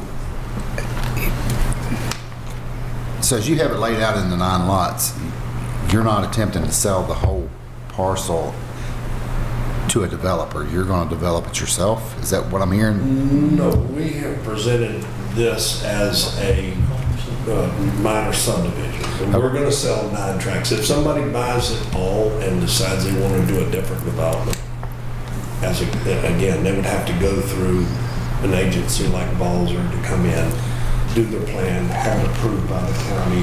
The county would have to vet the subdivision plan that they presented. So I guess what I was trying to get to is they could buy the whole thing and then reconfigure it. Yeah, they could. But whatever configuration they would change other than these 9 tracks, they would have to come back and have it approved. Okay. Thank you. I have one question. Do you have any objections to perhaps doing a second public hearing after the auction sale? If you're looking at September the 24th, that way we would know how it was being sold. I think that would address some of the concerns, and I may not all the concerns that Supervisor King has and Supervisor DeMott's, but it would help us to be making a more informed decision. Yeah, and if somebody were to decide that it's better for them to have the CB zoning, then they can simply withdraw it, and then they could remain a CB zoning. This really, the whole purpose of this, and we tried to be real upfront with the county. We came, I think it was in January. I mean, it was a long time ago, and the Duncan family has continued to put money to give us this opportunity to try to put this in the best possible light we could to broaden the base of buyers. Keep in mind, this would only be selling to a 1 buyer for a golf course, and I'm telling you, that is a tough deal. So this was all done in an attempt to not leave a scar on Montgomery County with a failed property, expand the market to estate-type homes or a golf course. So it's really the perfect scenario. And more than likely, if somebody buys it for a golf course, they're going to probably want this rezoning. But we would be able to tell you on the 12th, for sure. Supervisor, I see a couple more questions. Supervisor DeMott's? You touched on it, and I've kind of moved past it in my brain a little bit. What was the reasoning behind the decision not to market it as a CB for the auction? We can't do the divisions with what we currently have to allow for residential development. You could that's the build a house. tracks. And a CB. And so Okay. we wanted to offer tracks to the public, but still be below that minor subdivision. We're entitled to 13, I think maybe even as many as 15, but we wanted to still keep it low, large estate tracks to have that offering. Okay. Thank you. You're welcome. Supervisor Shepherd? That kind of answered my question, because my question was, can you subdivide it under the CB? And evidently you cannot. So it sounds like you're getting the cart before the horse just a little bit, to me. I mean, it seems like you would want to change the zoning and then sell it. Well, no, this allows flexibility. There could be somebody that would want it for the CB zoning if they wanted to redo this golf course. It would take them 2 years to do it. You would lose that special use. So they benefit by having that CB zoning. It's doubtful, but it gives it. It's just more. It's much better to sell it with an understanding that this is moving forward. We felt comfortable after meeting with the staff and the planning commission, who all followed it, and they endorsed what we were trying to do and understood what we were trying to do. And my hope is that if it does go forward, you will pass it. We're not second guessing or it's going to be disclosed. If we have to start over, we'll have to start over or try to sell it under the CB zoning, which I think would not be as good for the county as offering this flexibility. Okay. Did that spark any other questions with any other board member? No. So you're going to offer the whole, No, parcels. Whole and parcels. Combine any way somebody wants Wants to to. combine. so you might have an auction for parcel 9? Well, we bid off track 1, 2, 3, 4, 5, 6, 7, 8, 9. All Right. those numbers get posted Right. in front of the audience. And then people can decide how they want to group it. Some people may want to group 1, 2, and 3. Some people may want to group another chunk. Somebody may want to group it as a whole. And the bids stay open. People can bid on each parcel or any grouping they want to until all the bids are in, and whatever the highest bid amount, based on the individual bids or any combination, that's how it will sell. At the auction. Yes, ma'am. All right, does it have a swimming pool? Does it have a golf? Yes, Yes, minutes. ma'am. Now, which, which one of these Three. things? So Track 4 has one. envision this, so and we spend a lot of time, your staff has been really helpful to say, well, let's put special use permits, and here would be a suggestion, if you do special use permit, you can still have the country club. Let's say the lots got developed and somebody wanted to have a restaurant and a swimming, which would be a nice asset for the community. Right. To allow that, so this is given the flexibility to have the restaurant and the swimming club and all that there for all that infrastructure is in place now. Yeah. Is it parcel 4 that has all that? Yes, ma'am. And so what you're saying is somebody could buy 1, 2, 3, 4, 5, or somebody could buy 1, 2, 3, 4, and then 5 could be sold to a different person. So this is what's going to happen at the auction. Yes, ma'am. It allows for options for, folks, like Jim was saying, this is a trustee foreclosure. And a lot of Right. times, that's usually Yeah. right on the courthouse steps, and if it doesn't sell, it doesn't sell. And then you have a property that's failed, there's no money going in, and now the golf course can't be used as a golf course. That's because right. Too much time elapsed. And doing it in this fashion, it allows for somebody who chooses to possibly buy it as a golf course, which we have had some interest in, Yes. but then somebody else that might have use for these larger estate lots, or somebody wants to build or with some larger Sure. acreage, which is tough to find because it's a great location. Right. It just allows the option to allow folks in whichever way the high bidder can get going. Okay, so you're in charge of the sale for the For the substitute trustee. okay. Yes, ma'am. So, all right, because I We've done understand. a lot more work than most people do to try to Yeah, sell this. I can see this, because usually foreclosures go up Yes. for it, and that's it. And Well, the family has, they've been real good clients of ours over the years, and they ask us to help them with this, which we're trying to do our part. Okay, And I will apologize, we didn't know we were coming tonight, we've been in the field all day that's today. all right. But we apologize for coming here dressed in our field clothes. That's okay. All right. Does that, Yeah, we brought our sport coat with us. Well, as long as you answer the questions, I think that's it. does anyone Okay. have any other questions of the applicant?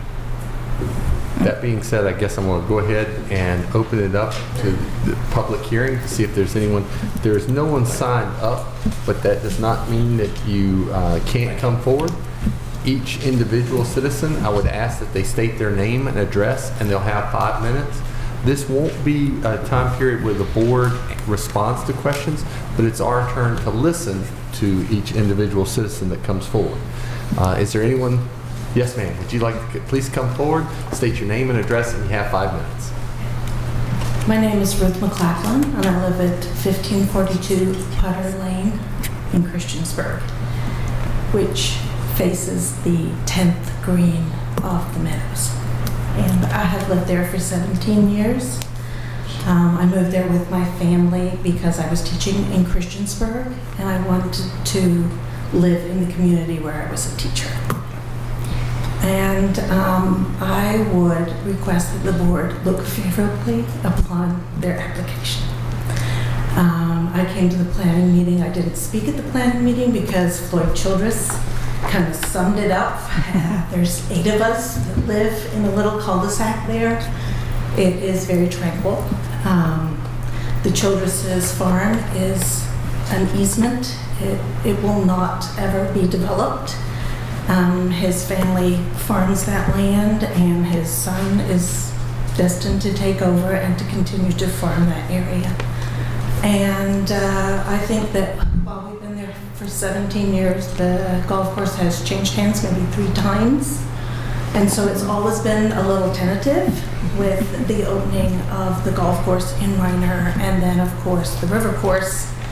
The membership dwindled, but there is a little community that just loves that course and the pool, and they managed to kind of cobble together different things over the years to keep it that way. And I think that they cherish the openness and the green space and having that area, and that's why they have asked these gentlemen to do the best thing that they could do in order for this not to be developed like you see on the other side of the railroad track when you looked at the map. And so I think that this zoning gives them a lot of flexibility to either put 9 houses out there, 1 house per lot, or to allow somebody to maybe buy the club and the pool and run it as a wedding venue, or to put a 9-hole course together and have some other flexibility to keep it as a green space. So as a resident there, I ask you to look favorably on their request. Thank you. Thank you. Is there anyone else that wishes to come forward on this public hearing?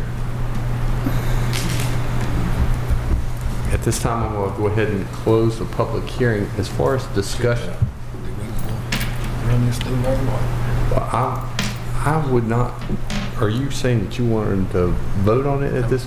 If we're going to do it, we do it. But I don't think the applicant wants to do it. No. They're wanting us to wait until the 24th. I'm seeing heads nod.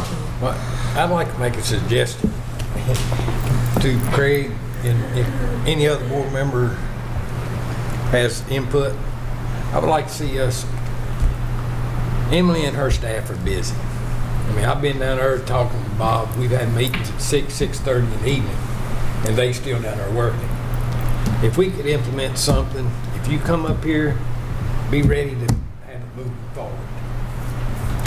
Well, this is a Public hearing. See what I'm saying? I understand what you're I saying. mean, we need to implement something that says, if you come in front of here, be ready to move.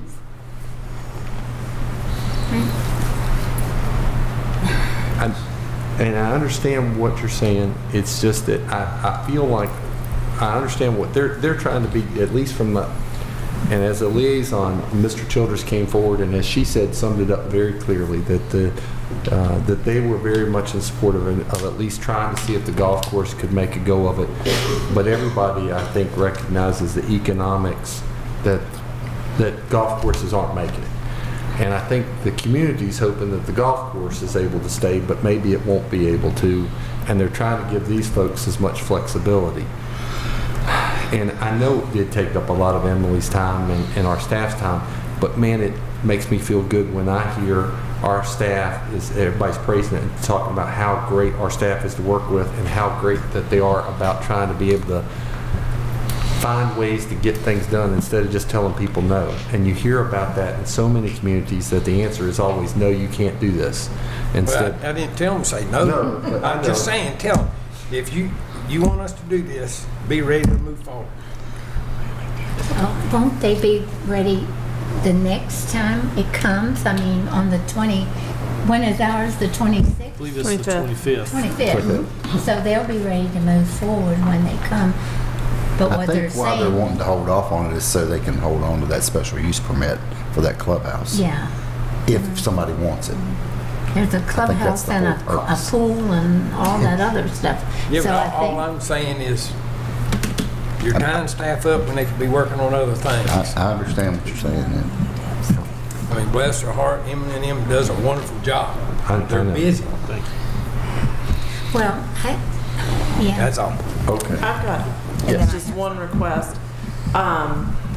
Without providing a lot of details, after the auction, would you be willing to let us know what happens to inform our decision on the 25th? Yes, ma'am. I'd be glad to. And I just would say that this is a little unusual. I sit on the planning commission in Roanoke County. I know you juggle the staff's time and how you move things through the system. And this is it's a little unusual just because of the circumstances. Otherwise, we would just soon have you vote tonight. But we're trying to leave this open enough so until sometimes even the week before, the day before, we don't know what somebody's interest and intent is to what they want to do with this property. And it's really not, it's more of an impact if you leave it like it is, quite honestly. And this flexibility is what's going to allow us to have a better understanding. So yes, ma'am, I'll call you that night. Well, maybe just send an email to Craig that he can send out. But that just will be helpful in informing the future decision that we have to make And at our following meeting. By then, we'll also know what their long-range plans are. Right. Oh, you got your finger out too. Oh, I was just gonna make a comment. If, I don't know if it would help anybody or not, but like a long time ago, our board actually considered buying that golf course. Yes, we were. And we had a meeting there, and we took a tour in golf carts. And my comment would be, I don't know if it would help any of you to actually see the spot, but it's a beautiful setting. Yes, it is. It really is. And, so I can see the potential for different things happening there. So I don't know if that would help anybody, but She's doing your marketing for you. It is a beautiful spot, and we didn't just arbitrarily draw lines. We worked to get each one has a building site. They've all been perked. We've gone through the. And it sort of has some rolling spots. Yes. It would make a beautiful estate home or a golf course.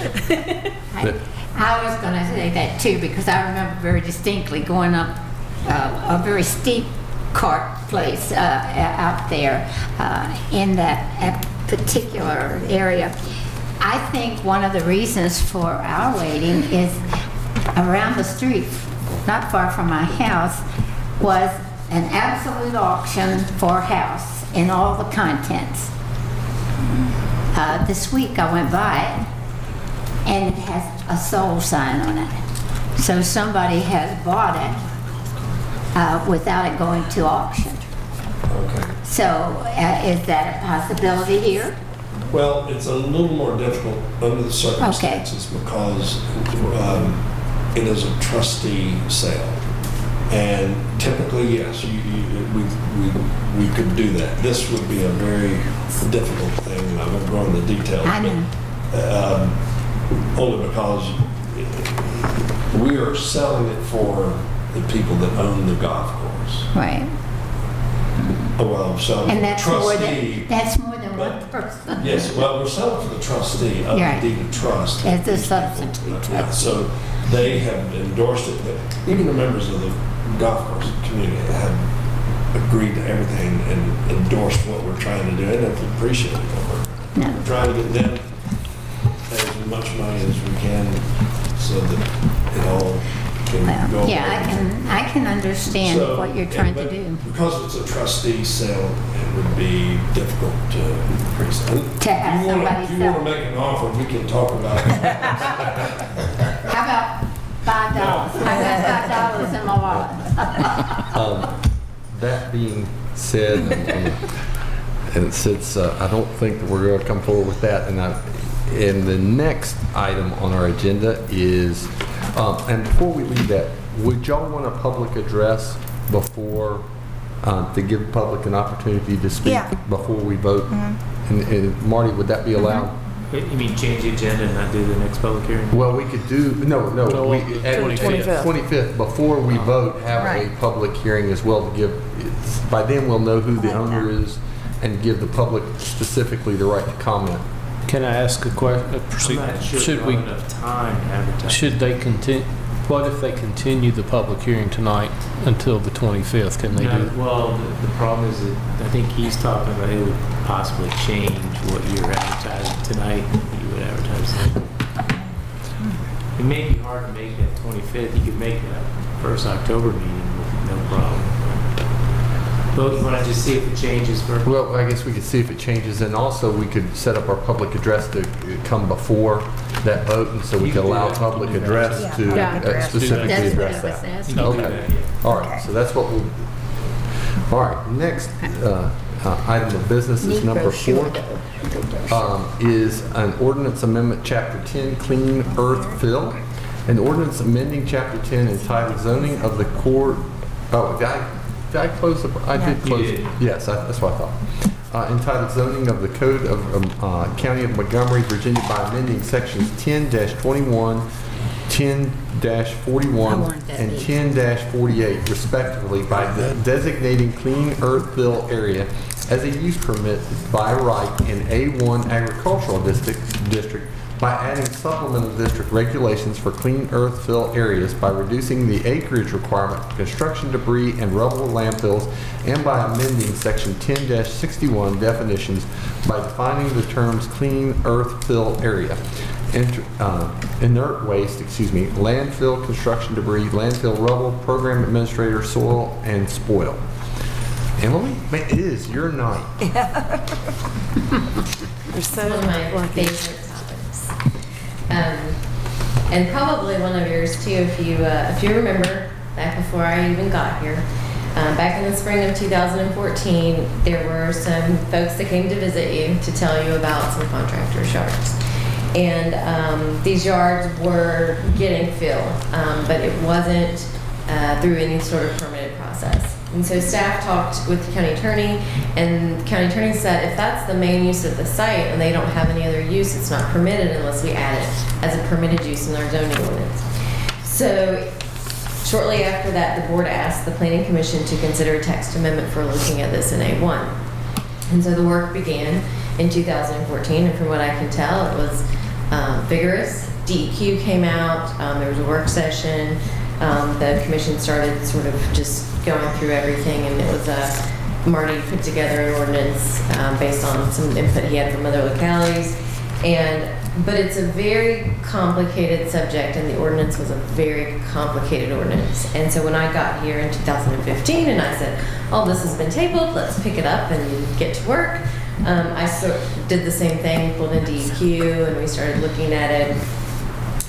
And it was, again, a very complicated subject. And it's a unique situation that it would be the only use at a site. When you talk to some of our other localities around the state, they either have committed yards for this type of use, or there was something else going on the site. So there was no one we could easily just borrow from, as we do sometimes.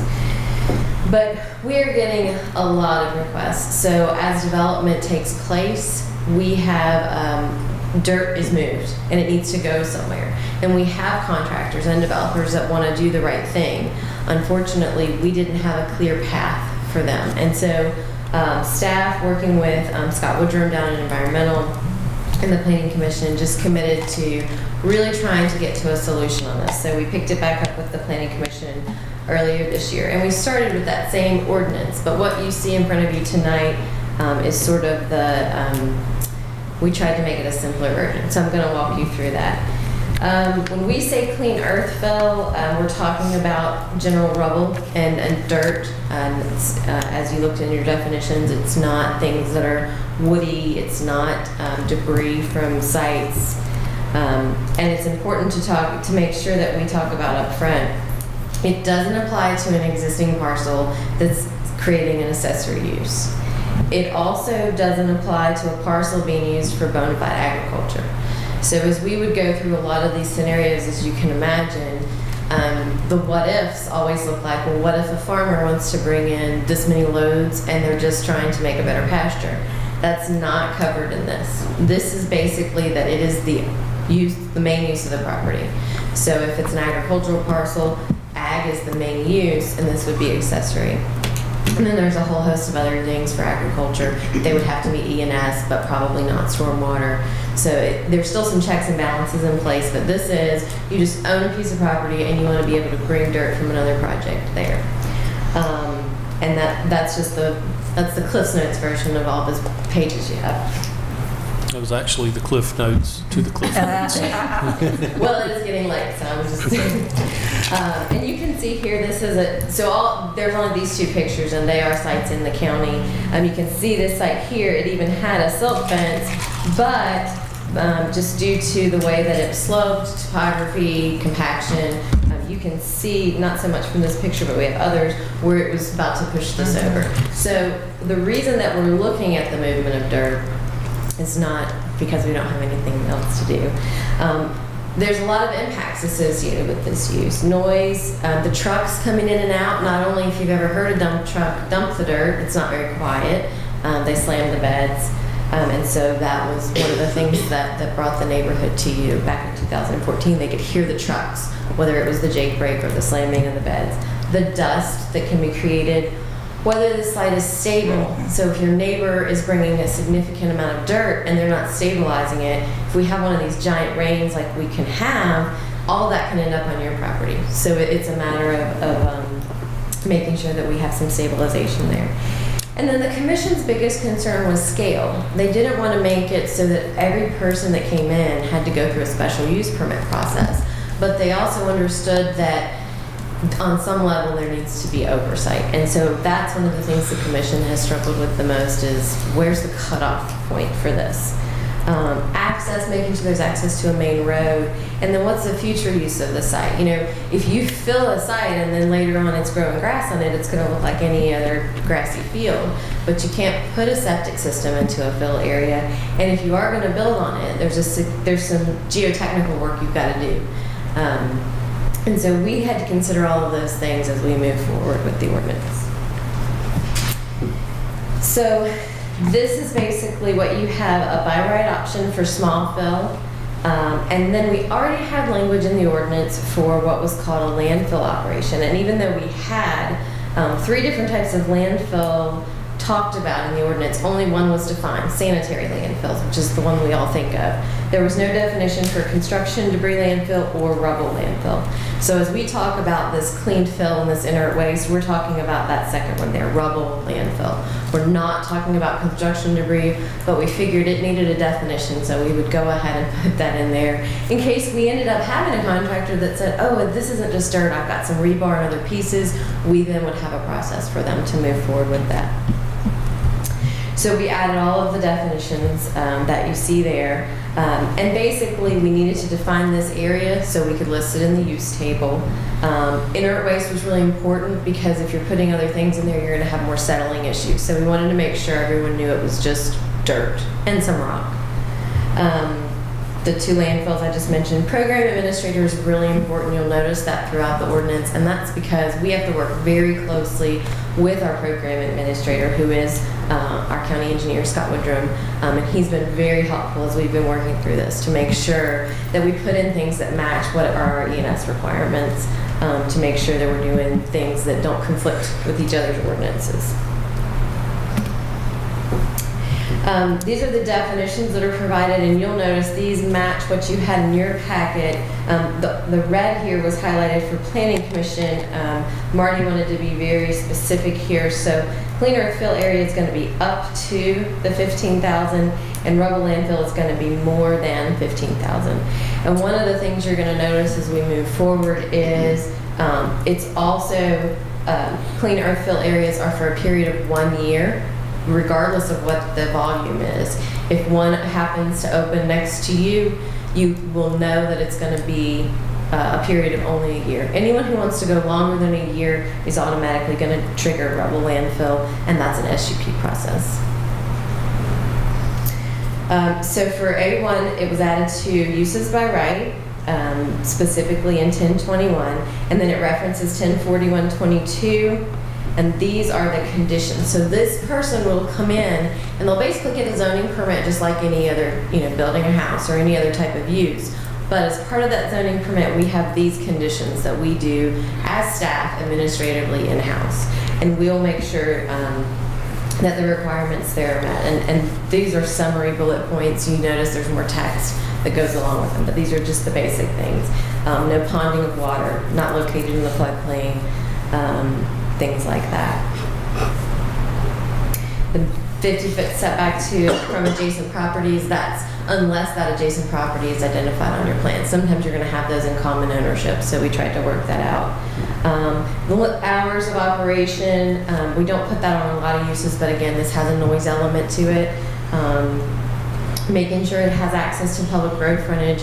If you have to go through several other properties on these private easements, it could be problematic also. So while you can do that, you have to provide us that you're authorized to do that. So it's either you have public road frontage or you're authorized to use the private road. And then again, that completion within 1 year, except for the reclamation. As I mentioned, we had existing ordinance language in 1061 related to landfill. We added the definitions, and those are already SUPs in our A1 district. They already had section 1048, which are additional standards that we can apply to an SUP. So as you know, when we bring forward an SUP, there can be unique circumstances to each of the parcels that can generate conditions, but these are conditions that are already prescribed in the ordinance that we always do, and then those unique conditions get added to these. So the only thing that we changed in this, because we haven't used this section a ton and we felt like it was a good mechanism, was we reduced it from 20 acres on these construction debris or rubble landfills to 10 acres. And that's because we felt like there was a very large gap between the 15,000 cubic yards and the 20 acres. Some of the sites that we're getting requests on would have fallen in the middle, and so we don't think we would have been able to help as many people with that.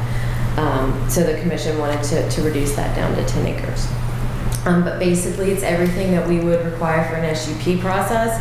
It's going to get reviewed by all staff, and that'll include VDOT, that'll include all of our reviewers, and it requires the public hearing with the commission as well as the public hearing with you all, and the ultimate decision by the board.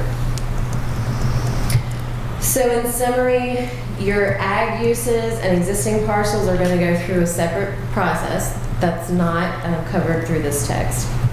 The zoning approval in ENS for clean fill areas, and that's the administrative review. So our staff will work with the environmental staff and will issue a zoning permit with meeting those conditions.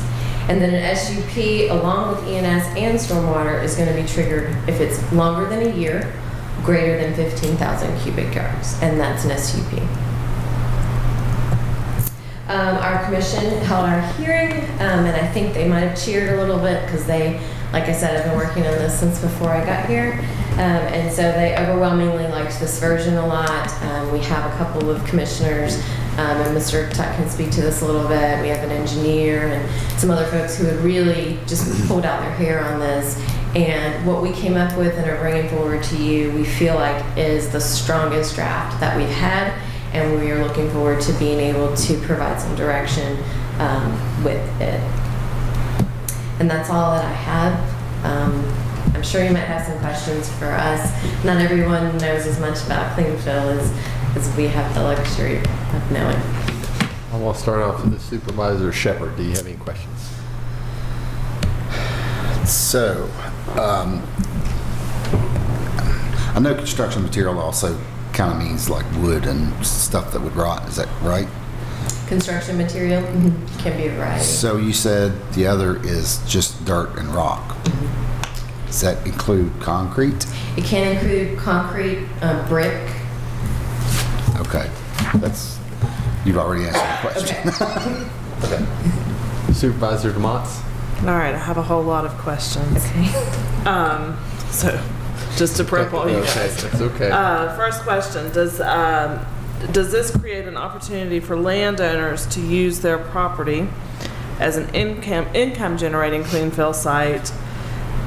And I guess conversely, can developers use other people's property with permission, of course, for this purpose? So it doesn't have to be a developer that owns this piece of property using this piece of property that they already own.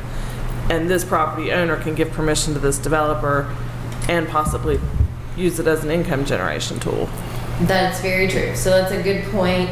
This is a commodity. And so what we see on a lot of these properties, some of our largest gray area properties that we have right now that aren't exactly permitted but aren't exactly a violation.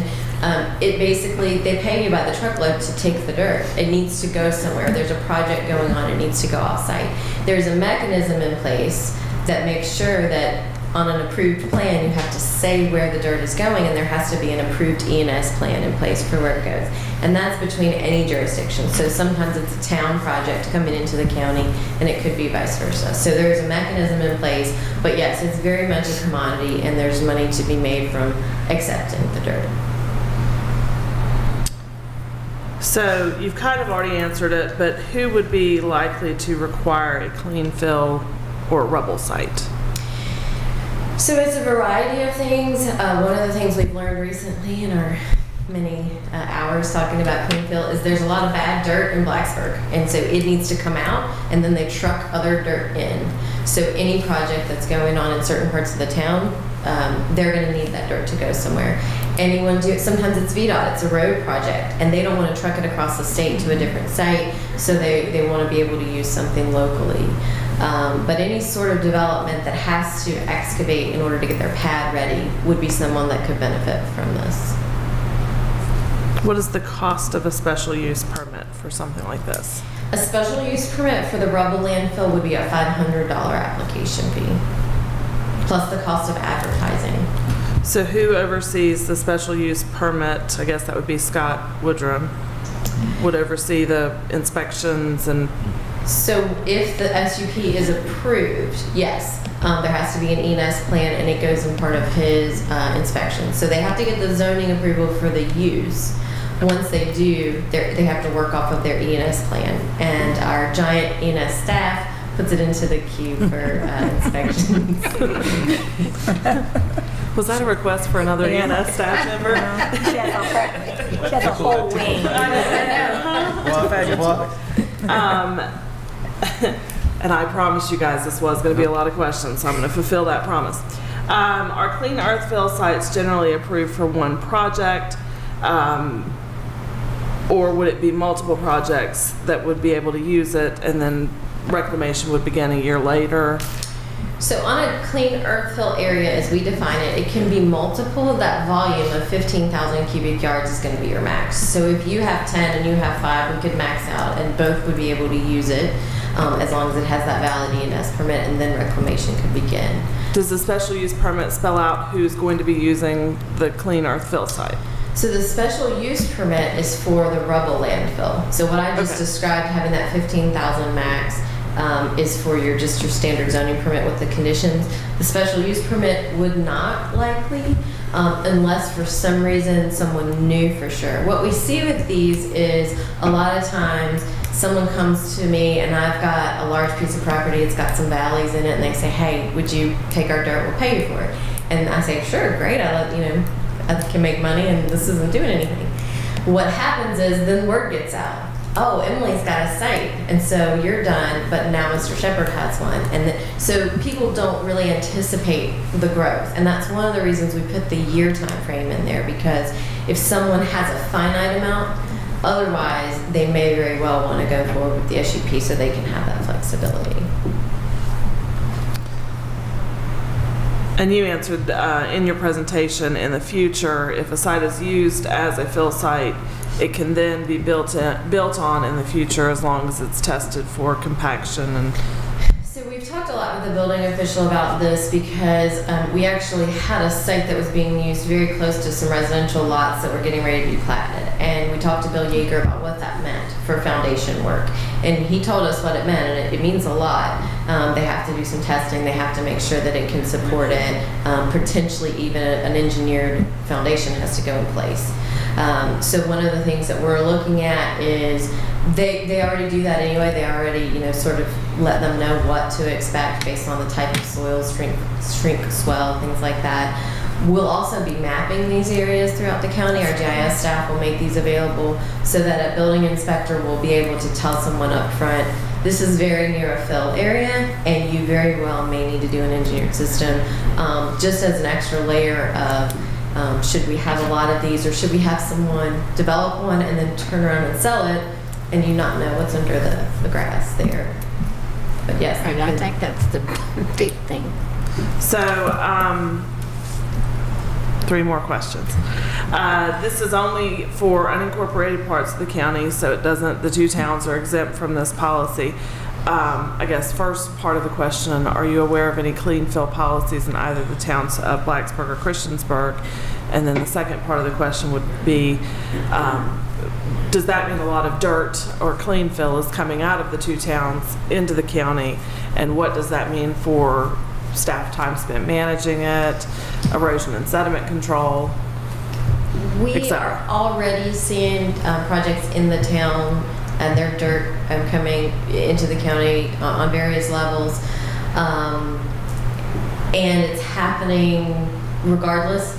The town of Blacksburg does have a consolidated site that we've heard about, and then town of Christiansburg has a site. Both are near their industrial parks. And so it's a little bit different than what we're seeing.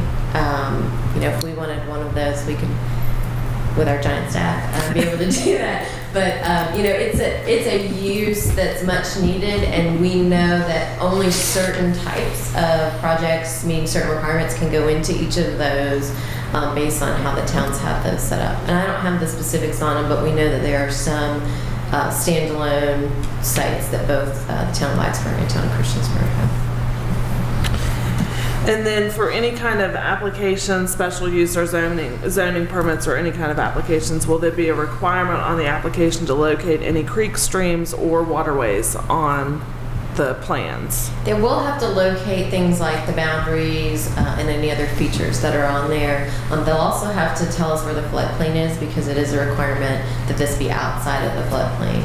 So we'll need to know the boundaries to make sure that the activities are at least 50 feet off a property line, and we'll also need to know the flood zone area so that we can make sure that's not being filled, because that could create much larger problems down the road.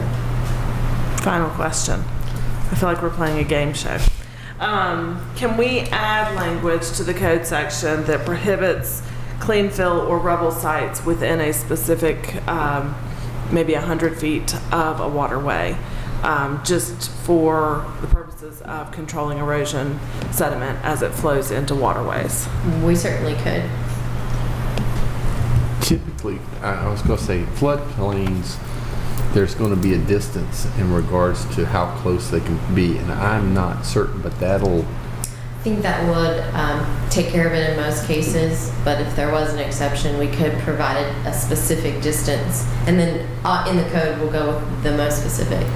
And I asked those questions just for my own clarification, because this was very confusing to review this weekend without anybody's assistance. But I would ask that my colleagues here entertain putting a specific not to be within X number of feet, and I'm thinking 100 feet of a waterway, even if it does create redundancy in the code, just to have it spelled out very specifically, because I'm concerned about impacts on water, especially with fill dirt being a little bit looser than, just... That's okay. Yeah. I agree. I was trying to think of, because there's some cases where 100 feet is going to be closer than the floodplain. You see what I'm saying? The floodplain. Yeah, and then your still flood have to rate, also yeah, figure that would override. Okay, I see Yeah. what you're saying. And/or. Okay. Yeah. It's defined. But I'm asking that we consider that if we move forward with this, that we consider adding language to specify it needs to be 100 feet or more away from a waterway. And that's it. Thank you. We can bring back draft language for you guys to consider if you want. We'll just define what that water... What's the waterway? You mean navigable water? No, I don't mean navigable water, like a stream, a creek. Waters of the best. Yeah, something We'll that's have to going to define flow not a into, drainage ditch. not a drainage ditch, but something that's going to flow into a navigable waterway. Or a larger waterway. Yeah. I think that's good. We're going to have to work on that definition. That's Yeah, I just propose it and ask you guys to work out the details for me. Sorry about that. With our giant staff. With your giant staff. Supervisor Biggs. Well, you answered the question that I was going to ask about the mapping part, because I think that's extremely important, because I think things have happened over time where things have been built on probably that kind of thing.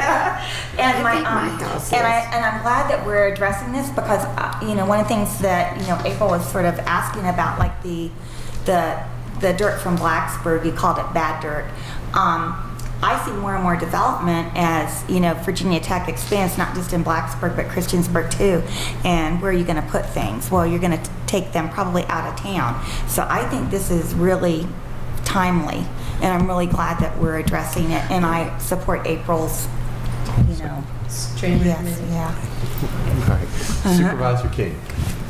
Have you got the staff to keep up with all this? Landfills and all? Sounds like to me she's got it. Not yet, but I'm working on it. No, actually, this is actually a huge help for staff. So I will say, part of our issue is when people come in, we don't have direction to give them. And so in some cases, it's been on a property that already had a home. We could treat it as accessory, and so we've had to do some workarounds. And in some cases, we've had to say no.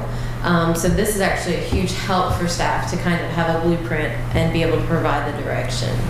So believe it or not, it's a good thing. Scott Woodrum and I have talked quite a bit about it as well, and he's been very anxious to see this because there's a lot of, well, not a lot, but there's a few challenging sites that we need clearer definition on. So, And that, you had something on there by right.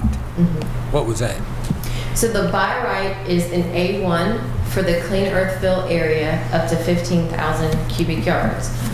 It is by right, but as part of your permit, you have to meet those conditions that are in 1541. So that means by right they can have it.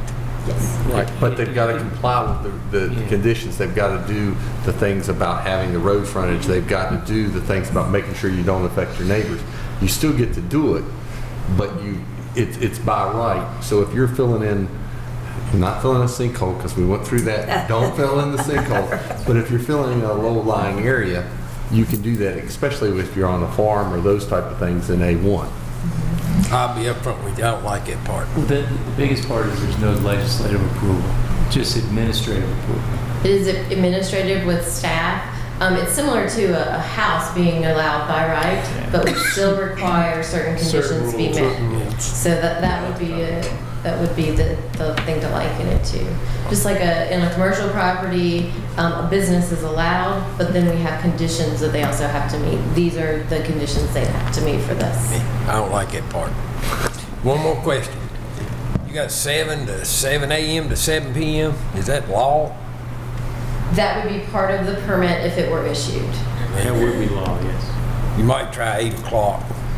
Because out Reiner, them people was working on the road all night, and my poor old phone was getting phone calls. You mean start at 8 a.m. or end at 8 p.m.?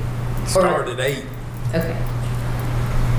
We could make that. I mean, they was working on the road, they was trying to get done. People was fussing because they was working during the day, holding up traffic, then they fussing because he worked at nighttime. If that's a change the board wants to, that's a fairly easy tweak. But I was thinking about most construction starts though about 7 a.m. I'm trying to think of. I was woken up by a chainsaw this morning at about 7:30. I think 8 o'clock is a reasonable start time for a clean fill site. Huh. 7:30. Dang, you're lucky. Hey, you drive the bus. I don't drive the bus. I actually, I get to sleep a little bit in the morning. Supervisor Perkins. All right, I'm sure this doesn't have anything to do with it, but what about what the university does? Do they put their dirt on their own land? Because they're tearing down multiple buildings. Right, sometimes they do, but a lot of times text projects, they're coming to these sites. Now, that's what They're I want to know. outside. Some of them, so our site would apply, but if they do it within tech, right, we don't regulate the No, we state. can't do that, I know, but if they're coming to our sites, that's what I'm saying. Do they find some site on land that they have already, or do they want to use outside sites such as ours? They could do both. So they could either move it around on their property, which some of our developers do. They need to grade out one side and move it to another side, so they'd be similar. Or they could bring it to one of our approved sites in the county. Well, May lead to contract. contractors a lot of times and stuff. They need to what? I'm sorry. They leave it to the contractors doing the work to decide Where they want to put it. I was just thinking that also, oh shoot. Had another question to ask you. When the things are torn down in the town, like close to us where the old Ray's and the Amco station and that sort of thing, where they have all kinds of things, and there's oil and dirt and all kind, you name it, it's there. In the town of Blacksburg, do they have a place to put that? I don't know if they have a place in the town of Blacksburg. And that wouldn't qualify for one of our rebel landfill sites. Well, since we don't have an ordinance for it, now, is it already been? No, you cannot take oil and those type things and start dumping it out without a permit. Well, Yeah. And that actually triggers a DEQ Right, review. yeah. All right. It's So even if they don't have oil and dirt, that kind of thing, if they're moving pieces of steel, pieces of concrete, pieces of wood, most of the time, that's going to go to a sanitary landfill, either here or in West Virginia. What we've seen that the contractors do, or conversely, someone could have come in for an SUP on a construction debris landfill and establish that here. so we already have something. We do have something in the ordinance. We have not had any of those requests. Okay. Thank you. Supervisor Creed. Yeah, a couple of things. If you've already got one in place over the last 5 or 10 years,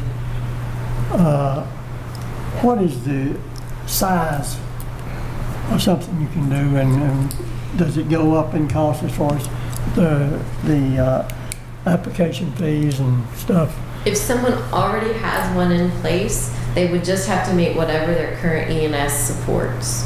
So they have an ENS plan in place to support it, whether it's, sometimes we have them that are in conjunction with the contractor's yard. They're already running trucks in and out of there, and they had a fill site there on their contractor site. So that was accessory to it. Some of our farms have sites that they're using. As long as it's consistent with their ENS that they have, they're fine the way that they are. If they're establishing a new one or going larger, that would be when we take a look at it under this ordinance. Okay. Let me see if there's anything else. Oh, what constitutes bad dirt? Got a little bit of that, but I don't know exactly That's what I what. want to know. So I can't tell you exactly what that means. So when we were working on this, we reached out and talked to some contractors, and one of them told us that once they did the geotechnical on a site that they were working on in Blacksburg, they realized that that type of dirt didn't support the type of pad that they needed. So they had to truck it all out and then truck in good dirt to be able to support what they were doing. So I don't know if it was hydric or too clay in nature for what they needed. It's red clay all over Blacksburg. But it wasn't the type that they needed. So they told us that they were $1 million in just in trucking dirt out and trucking dirt back in. I can imagine, but I've never handled any of it that I know. You should try to put a political sign in this bad dirt we've got in Blacksburg. You really have to work it in. Yeah. But in some cases, bad dirt could be fill from one site that's going to another site. So I don't know specifically, that's the example he gave us, is that it didn't support the type of use he was building. One more quick question, and I'll get away. Concrete brick. Filler, if somebody's putting that into a whatever, is that good stuff, bad stuff? That is allowed in a clean fill area. It is inert waste, and so based on our definitions, that is okay. It can't be things that involve paints and solvents. It can't be concrete that has rebar in it. But there's a certain amount that's provided for in the definition. So it can be a mixture of different types of rocks, concrete, and brick. Thank you. As liaison, I've been this has been going on for almost as long as I've been on the board, and as I recall, it was in Gary's district, and they were running at 3 o'clock in the morning. They were bringing in loads and loads and just almost terrorizing their neighbors with these trucks. And I greatly appreciate the staff. I know it was very technical and trying to mesh with the DEQ regulations, and I greatly appreciate the efforts. Is there any other questions? I'm going to go ahead, and if there's no one signed up in regards to this public ordinance, but if anyone would like to come forward, please do so. State your name and address, and you'll have 5 minutes.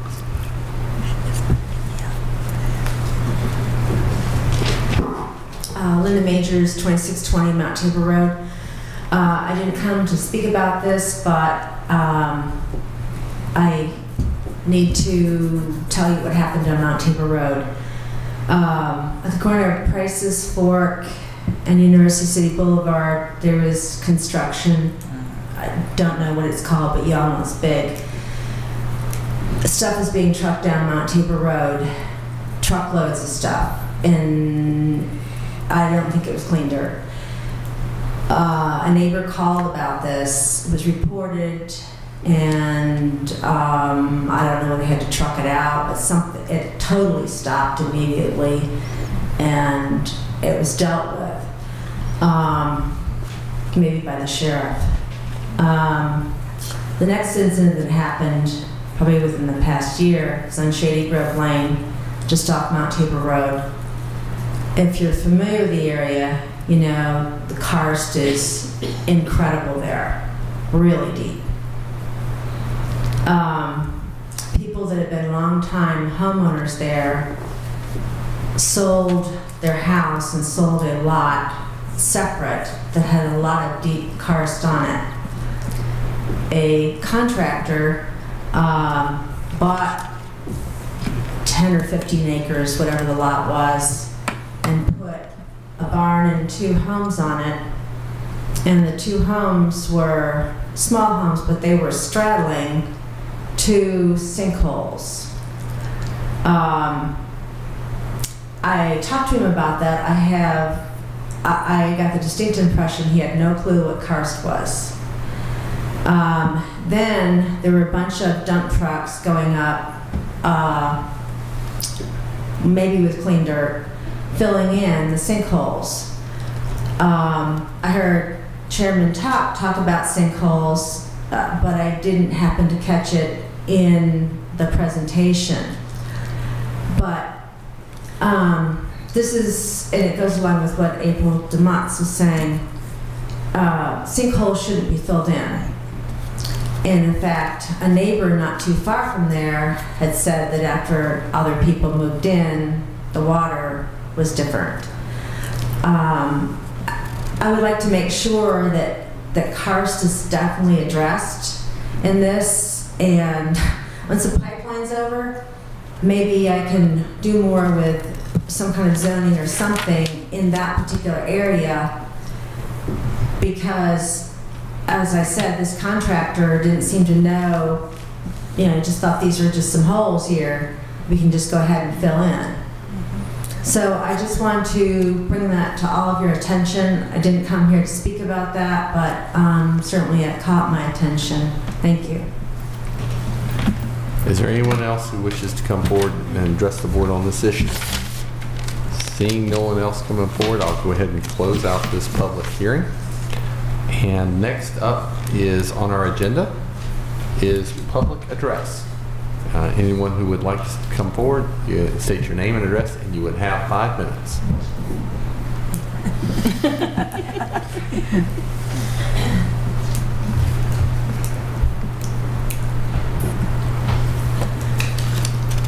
My name is Linda Majors, 2620 Mount Tabor Road, Blacksburg, Virginia.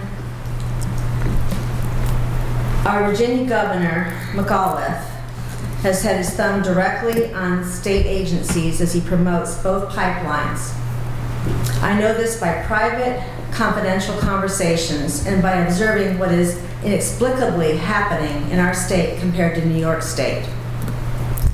New York Attorney General Eric Schneiderman reacted to the federal ruling that upholds New York State DEC, Department of Environmental Conservation, denial of 401 certification with a statement, quote, "It would be unacceptable for a pipeline or any project to pollute our waters and undermine New Yorkers' health and water resources," he said.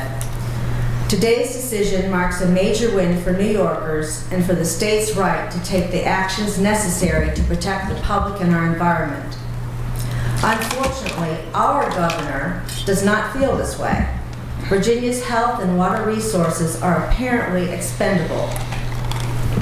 We are truly second-class citizens in this state. DEQ will not require a bond. MVP, a limited liability company, is not required to have liability insurance and would not be able to get it anyway. And EQT, the primary member behind MVP, has been fined over $1 million in Pennsylvania for water quality violations. The state's Environmental Hearing Board concluded that EQT caused severe harm to state waters through its reckless conduct in violation of the Clean Streams Act. No bond and no liability insurance is required in spite of pipeline failure rates 6 times greater for this decade than any decade since World War II. MVP, building on steep slopes in a major seismic zone and through the heaviest area of karst in this county, is unconscionably reckless. Our DEQ is in the same position that the New York State DEC was in. Deny certification unless compliance with water quality standards is assured.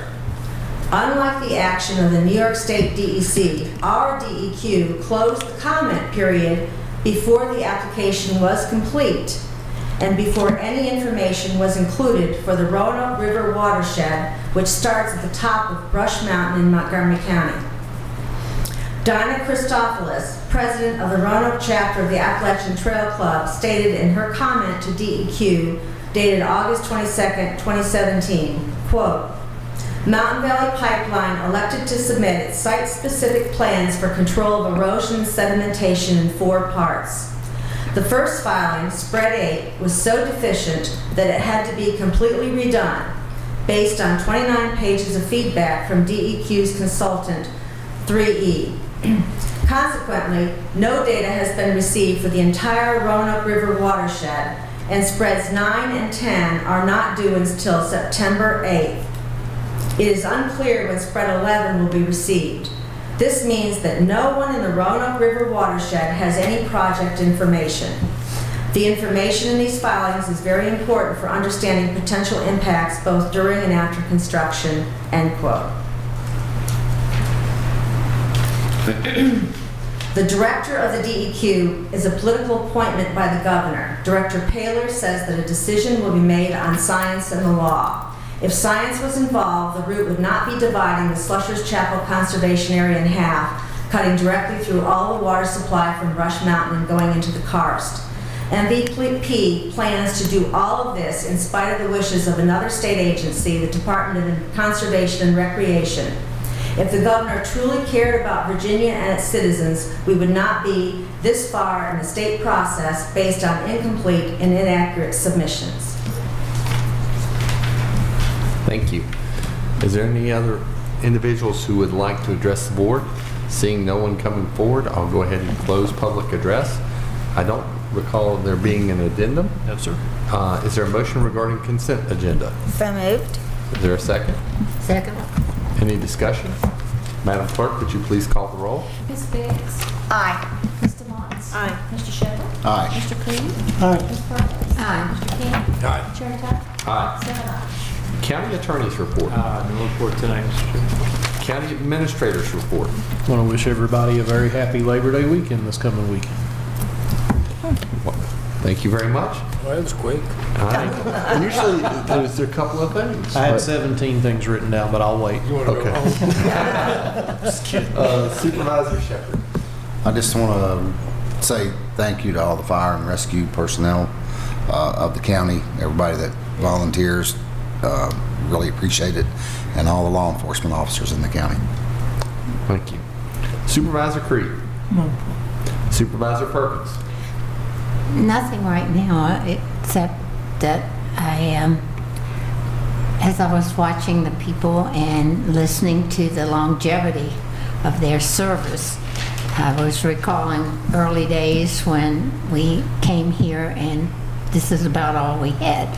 And we were very, very dependent on fire and rescue. And I learned to be grateful for the service that these people were giving for them. And then I wanted to say, I guess if you live long enough and you stay around long enough and you're old enough, even some of those people have been serving 40 years. I taught a long time ago, so thank goodness for them. Thank you. Supervisor Biggs. Ditto on Daryl's comments, and I do have a few things. First of all, I wanted to tell you that on Friday, September 15th at 7 o'clock at the Animal Care and Adoption Center, there's going to be a volunteer appreciation picnic. And since we've opened, we've had 300 volunteers sign up, and that's since April. And in August, we had our best month yet for adoptions with 84, an increase from 82 from the month before. So we're doing really well, and there's a special shout out to our Public Information Office for their assistance during the Shark Week and Black Cat Appreciation Day. That went to adoption promotion. So I wanted to give you that information. Then to let you know, at the New River Valley Community Services Board meeting, you might have seen this in the paper, but on Thursday, August 31st at Radford's Bissett Park Gazebo, there's going to be a community candlelight vigil in observance of International Overdose Awareness Day. I think we're all aware of what's been happening, in the public eye with that. I wanted to remind you that we will be having our VACO Region 10 meeting. And I think I reminded you last time, it's going to be in Appomattox, and it is at the American Civil War Museum. And it is from 6 to 8 o'clock. All the supervisors and executives from our region, along with all the General Assembly members, have been invited to attend. There's something that I'm concerned about, and I don't know what we as a board can do about it, but I was hoping that maybe when David Clark comes back, I'm really concerned about all of my travels this summer. I've spent a lot of time on 81, and there are constant accidents, there are constant backups, and we had a terrible accident that occurred, as you all know, the other day, that cost a woman her life. I can see exactly how that accident happened. I know exactly where that is, and when everyone starts going fast and all of a sudden the trucks, have to slow down. I'm always looking in my rearview mirror to see who's going to smash into me. Well, at one of the regional meetings I went to in Clark County, there was discussion about the 81 corridor and how local elected officials are impacted and their counties are impacted because every time there's an accident, who has to go out there? Our people that were here tonight have to go out there. Mm-hmm. Now, while they're out there taking care of an accident that can last hours, who's taking care of what's happening at home if needed? I think it would be interesting to know, because unless I'm just really off base here, there has been an incredible number of accidents in the last year. I would specifically like to know how many have occurred within our county limits and how many times our people have been called out. And I think that we need to make our General Assembly folks aware of this. I know they should be aware. They go to Richmond all the time, but it is dangerous. When you get on that road, you're taking your life in your hands every time. I don't know how, it's a federal highway. I don't know how we could involve, maybe our elected federal officials, but something has to be done. And I just really feel strongly about it. And I think we have one of the places where a lot of accidents occur. I know there's also a place in Botetourt and some in Pulaski, but if you recall, it's constant, like accident at Roanoke, tractor trailer accident, 4-mile backup, 20-mile backup. It's detrimental to economic development for our localities. Who wants to come when you can't be sure that you can get your goods from point A to point B in a timely fashion? So I just, I've really become aware of it. And like I said, I really don't know what we can do about it, but I just wanted to bring it to your attention. And people that are listening, when they listen to our meeting, I don't know, maybe we need to all start talking about it because it affects every one of us. So I'll get off that soapbox. And then on a positive note, I just wanted to say that our summer summit meeting went really, really well. Ms. Perkins and I were able to attend, and Craig was there for a little bit of the, I guess at the end. We had our 4 candidates come, our 2 for governor, Gillespie and Northam, and then we had our 2 for lieutenant governor. We had Justin Fairfax and Jill Vogel. They all gave their comments, and a lot of questions were asked and answered. We had about 150 supervisors that came from all across the state of Virginia, so it was well attended, and the comments that were left with our VACO staff, people really appreciated that we went out and we brought this together. So I just wanted to give you that update, and that's all I have. Thank you. Great. Supervisor Motts? Do you want to say anything to Mary about the meetings we attended Thursday? Do you remember? And I asked the guy the same thing because I was asking him, and he basically told me. The MPO meetings? Yes, at the MPO meetings. I brought that up, Mary, and there was Interstate 81, yes. And that was Ken. Was it Ken King? Ken King, Who yes. is the District Engineer for VDOT. And basically what I guess I was told is there are no resources. We have to ask our delegates and our senators, and that the other thing he said is that they are adding they're getting ready to fix the area between what, Botetourt and? Well, between 143 and 141, which is In between both. 419 and Route 419 in Salem and 581 in Roanoke. They're Right. adding a lane. Right, they're adding a lane there. I explained to him what happened to us on the Sunday, that it took 2 hours to get from Roanoke to Fairfield, and it was bumper to bumper, 2 lanes, and a lot of trucks. So anyway, he gave an answer to it, but there was no answer, right, Craig? It was, we don't have resources, and some people, was he the one who spoke, said, well, we didn't like the star system or whatever it was they had proposed early on, When they and had so the it wasn't going to go. PP public-private. Yeah, and so, anyway, after it was over, he came to me and he said, I didn't mean to be rude or not compassionate, but there's just nothing we can do now. Well, that's not an acceptable answer. No, it's not an So, acceptable answer. I say push on. Well, you're gonna have to push on hard, because that was the answer that came. Supervisor DeMotts? My report is much more entertaining. Just wanted to announce the final fish fry of the season for the Mount Tabor Ruritan Club will be Saturday, September 9th from 5 to 7. Our musical guests will be Simple Gifts of the Blue Ridge, which I believe is bluegrass music.